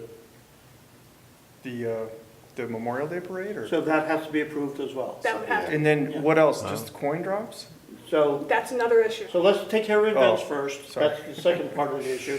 Events, I don't think, and legal was, I also asked legal the question, and legal is very clear. In village streets, we can do anything, we can set the rules. State, they set the rules. Right. That's the issue. So it's not us that's restricting it, and it is a safety concern by DOT to be able to do this. So But I don't know if we need to debate this, we just need to do the We application. need to time it properly. Yeah, I right, just it's need to timing. know from the board, when an applicant comes to me for an event, that it's going to be the Halloween parade, I think the church even has like an Easter thing or whatever on 308, anything that is going to happen on East Market Street or Route 9, do I submit the application for the village as using the state roads, or do I pass this on to the applicant? That's what I need to know. My thought on that, if it's some sort of small event, right, that's covered, non-for-profit organization wants to hold an event, as an example, I don't know if we have any of those, we could do that. But if it's a large-scale event, like Santa Claus or whatever, They're a nonprofit as well. they're nonprofit. Well, things like the Memorial Day Parade, we, work to do that. We can cover that, I think, within our application, rather than having an event organizer do that. But if we're talking about Santa Claus, then I think it should be the So event. Santa Claus is really the only big one on Route 9 and 308, because the Memorial Day Parade, the Halloween Parade, even the church's one, they're all small and they're all nonprofits, so then I would be safe to have the village apply for those And applications. then what's the app What fee about the again? runs? It'd be free for the village. Any of the Free marathons, for the- they all have to be. Bicycle runs, marathon, bicycle So rides, it's all marathon, runs, all of them have to have that out, yeah. Everything, even if they cross Route 9, Right. because If we're closing the road, he For any said if purpose. they're crossing the Oh, if road, they're crossing the if road, yeah. traffic is going to be stopped, because I Right. had this discussion with both Mr. Donahue and with Matt Lennick, if traffic is going to be impeded in any way, I don't see this, they're getting approved, we need to move forward. Yes, Sorry to Chief. stick my 2 cents in. In regards to that, which obviously we spoke on, it. How does that fall if, obviously, on circumstances fall, if we run into another situation as a funeral procession as we did for past Chief Henry Campbell? Is there a clause in there, is there a shorter question. thing in there as far as a 30-day period for an application if we do have? I didn't ask him about funerals, because is the road closed or is it just delayed? It was closed for at least an hour during the, Yeah.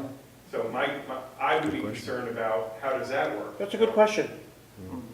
Because it's, You can't plan that. right, there's a chance that could happen again. Well, then Yeah, you don't have 90 we days. would do that at risk, you know, I mean, Yeah. Well, that's what in that Or, circumstance. or, Chief, we have side street that is just applicable to be able to Okay. do that on. We have all the village streets at our disposal to be able to do this. We could get it off of the major thoroughfares and do it on Mulberry So Street. doing a slower procession past the firehouse if need be, and then getting off the side streets for the ceremonies? Yeah, and go around the block and we're done. Okay, perfect. How's that? Yep. I think we can handle it. I think Okay. it's handled. It just came to my Yep, mind. Like, good okay, question. what's- Yeah. Very good question. So events, the large events, we're gonna talk about the event application, person doing it, right? If it's a smaller, contained within our assurance and limits and our ability, we can do it, right? And marathons that are that are profit-making. Yeah, That's them. Gotcha. it's on there. Okay, so I just And wanted, it's board agreed? Yeah. I just need to be clear. Right. So, all right, so now let's get on to probably the more Yeah, harder issue for all of us, which is really coin drops. In this whole agenda of items, coin drops are just outlawed by the state, period, on state roads. We can do them on all of our roads, right? But state will have said absolutely no, and a primary reason was safety, the concern for safety, if we did them. So it's not us trying to do this, it's really the state mandating to us that we have to do it. Again, our clerk reached out to all of her network, and the response was, no way. No way do you allow right, that if you had one, and this is what one of my, she goes, if you had one, and if anything happened, and you've got it documented that DOT said no, that they're illegal, the village would be held held responsible. responsible. I reached out again to my association, they don't do it. Not on state roads. So we, Again, we have other roads we can have them on. We're not saying no to them. We're just saying that even if we submitted the application, it would not be approved. Which is an issue. Because Well, we've been doing it forever. we have to get a clear message out, and make sure that message articulates that this isn't us, that we've been, I think, I don't want to use the word violate, but it sounds like we've been in violation of state law, certainly state procedure. And I think that the parties that most use this, we ought to communicate it personally. Yeah, I mean, this is, This is big, yeah. yeah, and it's new. Mayor Bassett and I, though, were discussing, there are, as legal counsel had said, that it pertains to state roads. Am I correct? And not village Not roads. village roads, which I just So said, they could do something, but on a village road. Right. And there's traffic on Mulberry, there's traffic on Parsonage, there's traffic on South. I mean, not the volume that you get on Yeah. Market Street in front, but maybe there's different times, different schedules or whatever Yeah. that we could help facilitate these organizations. Because we don't want to say no. we want to allow them to be able to do this in some fashion, so that, because they depend on this revenue, Right. right? So we need to, That's why it's got, we need to help. it's got to be wrapped in a very personal touch as soon as possible. Yeah. Mayor Bassett has a Veterans Committee meeting scheduled. Perfect. And I'll do it, I'm gonna, yeah, Yeah, so I can address that yeah. at the time. Okay? Thank you. Any other discussion in regard to this? Gary, sorry, Yep. we need to, like John said, get that out there, because remember one time the Smith team did one job, and we've Right. got various people that have done them. Well, yeah, it'll be We could part talk of to the high minutes, school, and then Yeah. athletic director at the high school. Gary, Mayor Bassett also I have a has meeting with a them. meeting with the Yeah. school. I'll take care of that. I got it. I'll do it. Yes, sir. I apologize for being rude. No. Before you go on to your next agenda, and the board obviously it's at your discretion, some things with membership came down the pike, so I was just wondering if I could address the board with what's going on. I think we're at a good stopping point before we go into other business, so Okay, Chief Amy, if you would like, is that board object? No objections. This is all new that's happened on roll tonight. We've had 3 members turn in their applications for membership, which is scheduled tomorrow night for interview. The reason why I kind of rushed over here after finding all this out, so we did have to wait a month for board approval to get everything done. Okay. Who we have is, we have Erica Wheeler, which is local residents, work locally. She's a RN at Northern Dutchess Hospital. She's going to be enrolling into the EMT class, which we're always looking for EMTs. And then we also got notification of an email tonight from 2 members from Rhine Cliff that resigned, Talal Jabari and Rob, I can't remember pronounce his last name. Tortolo. These both are EMTs currently and also interior firefighters. I need the spelling of their names, please. I'll give you this as soon as, Gotcha. as soon as I'm done. So again, I apologize for bumping in, but when we have opportunities like this, we want to take advantage of it. So there are the 3 names that we will be interviewing. So I would ask for the board to approve these on continues to our approval tomorrow night. And background check. And the background check, the whole 9 yards that we Yeah, do. regardless of their previous members, they Correct. still have to And go. I explained that it's a to whole all, process. I explained that to all, that the background checks will be filled out and sent back, and everything is changed, and we'll be good. But at least they can start coming down and training with us and learning our operation while we're waiting for this information to come back. I know 2 to 3 and they're outstanding Yep. as medics and firefighters. Yes. So, Erica, I'm sure, is going to be trained and Yep. go through the class. I would like to make a motion to accept all 3 contingent on the interview process and the background checks. Do I have a second? Second. All in favor? Aye. Aye. Opposed? Abstained? Very good. All right, Thank thank you, you. and I Bill Durant. apologize Thank you. for rushing it No problem. down here. Thank you, Thank Bill. you, Have a nice Thank you, and Bill. Happy New Year, everybody. Are they firefighter and EMT? RN going to take EMT, firefighter. Gotcha. All right? Yeah. Okay. Thank you. Thank you, Chief. The next item on the agenda, under other business, is school, it's just a school fiber optic underground easement agreement. I don't know why it says school and village, but I want to give you some very quick background on this issue. The school has received a grant for $88,000 to install fiber optics to connect the high school to the elementary school, high school, middle school, to elementary school, which gives them a significant savings in terms of their IT costs and communication and operation. So they came forward to us a while back and asked if we could approve the use of putting fiber optics on the power lines, which come out of the school, come down our net, go up Knollwood, and so forth. We got legal involved because the whole issue with who owns the line, who owns the pole, all that kind of stuff. And bottom line is, the village gave away the rights to the pole a while ago. So we don't have that right of way to give anybody the right of way on a pole in the village to install wire. The school went, yeah, and we went through all sorts of issues with this to try to figure out a way around it. And there was just no way around it, because you have Central Hudson, you have Frontier, you have Spectrum, and even between all of them, we would never get agreement from any one of them to use the pole to install a private fiber optic connection between the school. So the best option was to bury the fiber, right?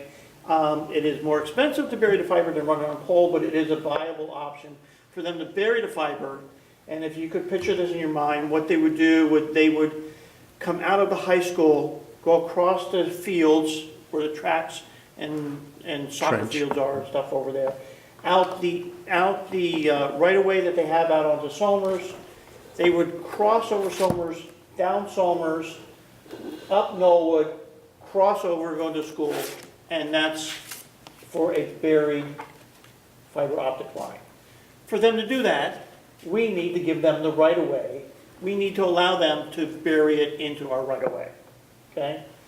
So I asked our zoning enforcement officer, building inspector John Fenton, to work through the process of what would be needed to do that. And he actually did a very thorough job.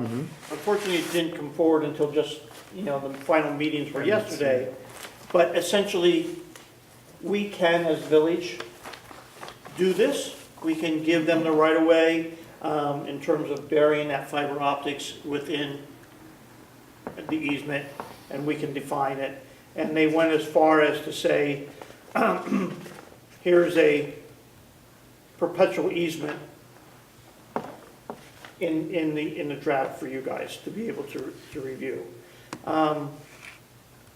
We do not need to hold a public hearing according to law on this, but out of the right of everybody that is on that street and access, we would want to notify everybody about what's happening so they're aware of what's going on. So that's the 5-minute version of what's been happening over the course of about 6 months. The school obviously would like us to approve this at significant savings for them to be able to use the right of way. I haven't seen it. Was it? It was just was posted yesterday. Oh, Yeah. it was on the agenda? Yesterday, it got added to the agenda. Because it just got put together yesterday. No, it's this afternoon. This afternoon. I sent Yeah, 'cause I sent all I- the board email to check your emails because there was important things we Yeah, just added. because I didn't get to this. I worked on this in the morning and didn't see after lunch stuff. So Yeah, I didn't get it there, from the attorney. it's up to us. Do you want to vote on the concept right now, or, I mean, we're not approving the easement agreement, are we? We can do whatever you would like. We can, if the board's in favor, we can approve the easement tonight as it's written. If you want more time. Has we can take Rich more time. approved it? This was actually drawn up by Mackley, Butts and Wise. Which is who? Who are is that the school's attorney? No, it's actually John uses them. John- Rebecca Yeah. she's from the planning board uses. Oh, so it's our Rebecca. council. Yes, yeah. Planning yeah, board council. Yeah, That John uses. yeah. We have another meeting coming up on Yeah, the 23rd. I would rather you have a chance to read it, That's to fine. digest it Yeah. too. Because the 5G thing is coming too, and we're trying to figure out how that, And the How easement that's area is gonna not land. described in this, What? the easement area is not described in this document. Well, that's why you need to read the Yeah. header letter that describes it, so that you can. yeah, I'll review it. It's clearly very thorough, but I was aware, and I still haven't had a chance to fully read it and absorb it. Yeah, So if we could just have, yeah, I'm okay with postponing. I'm sure but it's fine. I want to get it in front of you guys, in terms of where this is and, yeah. Granted, it is happening quick, but I don't want to wait too long to say yes or no. From a hardware standpoint, how deep does the fiber go? It only has to go 20 inches deep. Well, that's scary. People are gonna hit 2 it. feet. Yeah. Should go a little farther, right? Well, you could hit it with a shovel, or you're digging, Yeah. the tree committee could hit it when they're planting. Well, part of it, you have to mark where things are in the easement, so you know. Do we ask for a mark out when we do the tree Yeah, committee stuff? yeah, we do. I do. Absolutely. I don't know if Yeah. it'll include this though, will it? It needs to, yeah. Yeah. Oh, yeah. It should, it would have to, because you have to know where those things are. They have to be notified somehow. I'm sure it's in there, but this is the type of thing we just need a little bit extra time. Yeah, yeah, They're gonna be doing trenching. Yep. I presume that they're gonna regrass, reseed. Yeah. Is it in Okay. the road or is it on the side of the road? Well, read the letter. Yeah, I haven't read it Okay. either. so- Yeah, give us a chance to, yeah. Okay. And that's fine, I'm totally fine with that, I'm not asking for approval on this. Okay. But I do want to get it in front of you, so you are aware of it, and I would like to have it on the agenda for the 23rd. Yes. To move forward, okay? Okay. All right. Everybody good with that? Don't go yet. All right? Yes, Is everybody yeah. okay with that? Yeah. Okay. Minutes approval, December 11th, 2018. Minutes approved. Nice. Can I, Do we, I'd like to make a motion to approve December 11th, 2018 minutes as written by the village clerk. Second. Second. All in favor? Aye. Aye. Opposed, abstained, so carried. All right, last thing, I want to start something new, and that is, from a personnel point of view, recognize people on their anniversaries with the village. Because I think it's significant that we bring attention to those who have been working for the village and have served the village. In this case, we have Police Officer James Kelly, who has been with the police department for 29 years, as of 1/1/19. So, congratulations to Officer Kelly. Truly, to have somebody stay in and participate in the village for this long, even, our police are part-time, I think it's just phenomenal. It says a lot Agreed. about Yeah. who we have. And we also have Officer Beth Imparato, 26 years as of January 4th. For those who don't know, Beth not only is, officer, she is one of the two that does bicycle patrols for us all the time. So you'll see her on a bicycle very often. She is also an SRO, a school resource officer, and spends a lot of time at our local schools. Very valuable to us, very valuable to the police department. So Beth, thank you for your service, and looking forward to many years. Okay. Last, I would like to turn over to Trustee Nudiker about moving a person from the water treatment plant. So, Alan, I don't know if we're going to take action now, but Alan Bateman is doing a really good job, and he's in that probationary period. It's the sense of the Public Works Director and of the water plant, chief water plant operator to bring him on a permanent basis. He was hired to be a full-time temporary trainee, but his union probationary period would be over in like 5 days, so I don't know if we want to vote on it now, but that is what I would wish to do. Yeah.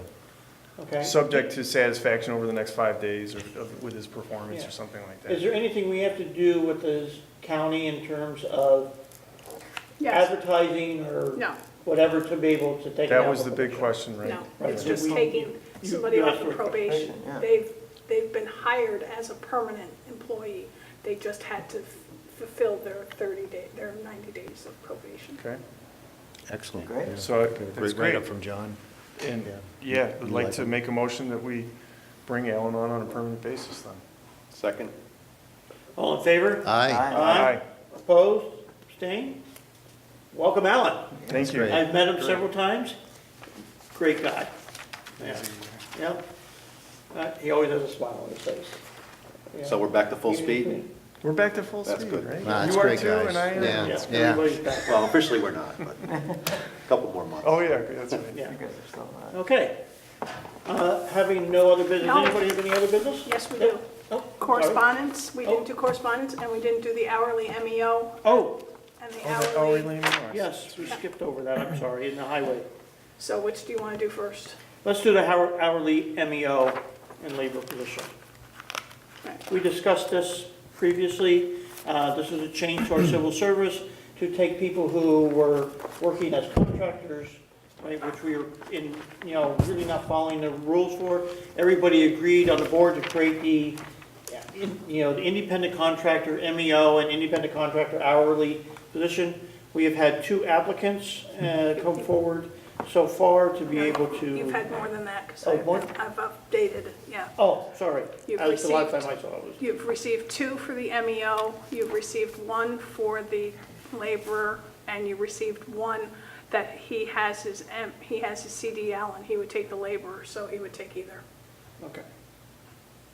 And we had 3 positions on each. We have 3 in each, so we have 2 for each. The names are, I'll go through them one at a time. If I can find it on the application. The first one is Joshua Brazieri, is that how it's pronounced? Brazy. What, Breezy? Brazy. Joshua Breezy. Oops, sorry, let me keep going back here. So I gotta get into highway. Next one is Richard Deneau, who has been working for us all along. The third one is one of our summer hires,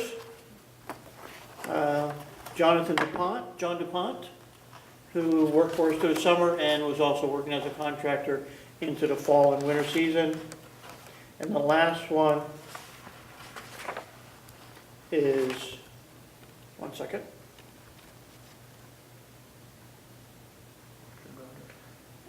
Richard, is it Roger Richard or Richard Roger? Richard Roger, Richard Roger. and he's the CDL. Okay. Do we want to go through an interview process with these? Speaking to the highway liaison to my right? I believe that we should. Okay. Then I I mean, would, these guys are working as contractors, and so they're. 2 of them were, 2 of them have not, Right. right? Well, we're satisfied with the work of the 2 gentlemen who've been working for us. Should we interview, I'm not sure, for fairness, should we interview everybody, or just, can we do 2? I'm not sure what the You can, proper procedure we can is. decide as a board how you want to do it. Well, I think we have recommendations for the 2 gentlemen who already work for us. We said Breezy and I mean, Rich Deneau and John DuPont? Yeah, we know them both. Right, Yeah. you know them, yeah, They've been working for us. sure. And that's 1 in each position. Right. So I think I'd like to make a motion to accept them to the position Okay? okay. Of independent contractor. Independent contractor, thank you. Yeah. Independent contractor. But yeah, I would like, I think John Fenton and I No, they're should not talk. independent contractors No. anymore. Well, what is it? They were. Hourly MEO and hourly Hourly, MEO. I'm sorry. okay, You're right. But I Thank you think, for the correction. I think that John and I should speak to the other 2 gentlemen. Okay. Yeah. Very good. Do it for us. So the motion is to, Except Rich And and John. John. Norman. at their current salary? Yes. Yeah, I haven't discussed it with you're the liaison. okay. I have not discussed it, I've not discussed it. We can change it next month Yeah, if there's right. some disgruntled. Let's go with current. Right, so they've been on for 7 hours, they've been in. Let's go with current. We'll go with current. Yeah. Do we have a second? Second. All in favor? Aye. Aye. Opposed? Abstained? So carried. Now, do you want to make a motion on the other 2 to interview? Yeah, I'd like to make a motion that John Fenton and I interview the other 2 gentlemen prior to the next board meeting, and we'll bring back our recommendations. You have their copy there, so you can reach Yeah. out to them? Okay. So let me just ask a quick question. Well, let's finish this. Make a Okay, go motion, ahead. do we have a second? Second? Second. All in favor? Oh, wait, Aye. discussion? Oh, well, so how many positions, We authorize 3 positions Okay. in each. right, so, Sector. but there's 4 people applying for them? No. haven't. No. Let's, So- let's back up. Yeah, that's why I want to get. Let's back up. Back There's up, 3 positions for each. right. We currently today have 2 applications for each. 2 for ME, 1 can be, yes, 1 can be for both. 1 could be for both, Yeah, right? But right now, he's accepting the hourly position, and 2 are MEOs. That's not what you said. You said No, he would take anything, but he has qualified, he has a Oh, CDL. Qualified yeah, MEO. yeah. All right. Okay. okay. And we don't have to fill all 3, and this is a bench, and we can call any one or all of them as need be, or not call, if you remember the Right, discussion of the right, last month. Right, Okay? Right, the idea Right. is these guys basically are on-call available to us. right. They're not working on the clock, Right. they're on call. They're just there in case we need them. Right, when we need them. We want to approve them now, so when we do need them, Right. Right. Which is what we discussed last For time. every 6 months, they have to re-up them? Yeah, well, no, 6 months, they have to take a month off. We Okay. can't use them. Wasn't it 6 Correct. months? Yes. Correct. They can't be on the books for a month after working, if they didn't have a month off during that 6-month period. We should consider But if we have, something. as we discussed last time, if we have that problem, we have another problem. Right, then they're working too much and they need to become employees. Yes, so, right? Well, they will be employees now, Right. Well, but without the, yeah, they get no Right, benefit. not outright, not Yeah. hourly. they'll be submitting timesheets and getting paid with payroll, just the way, and they'll have a fingerprint, just like everybody else. Right. But basically, Are you okay? yes. Yeah. Wow. Yeah. Okay, all right. So we had a motion, we had a second, all in favor? Aye. Opposed, abstained, so carried. All right. What else did we miss? Correspondence, and I promised County Legislator Tyner, Oh, yes. everything else, as Mayor Bassett mentioned, I had a letter from Debbie Duke regarding the EV parking. All the other correspondence is on file in my office, but as County Legislator Tyner could not be here, he wanted me to make sure that I mentioned that he is having a cost-saving municipal broadband for Rhinebeck and Dutchess. Jessica Fowler, she's the chair, and northeastconnect.org, selectman from the town of Sharon, on Tuesday, January 15th at 6 o'clock at the Rhinebeck Town Hall. So I just wanted to make sure that. Okay, thank you. Thank you. Any other business? I would like to make a motion to adjourn our January 8th meeting at 9:20. Second. All in favor? Aye. Opposed, abstained? That's a wrap.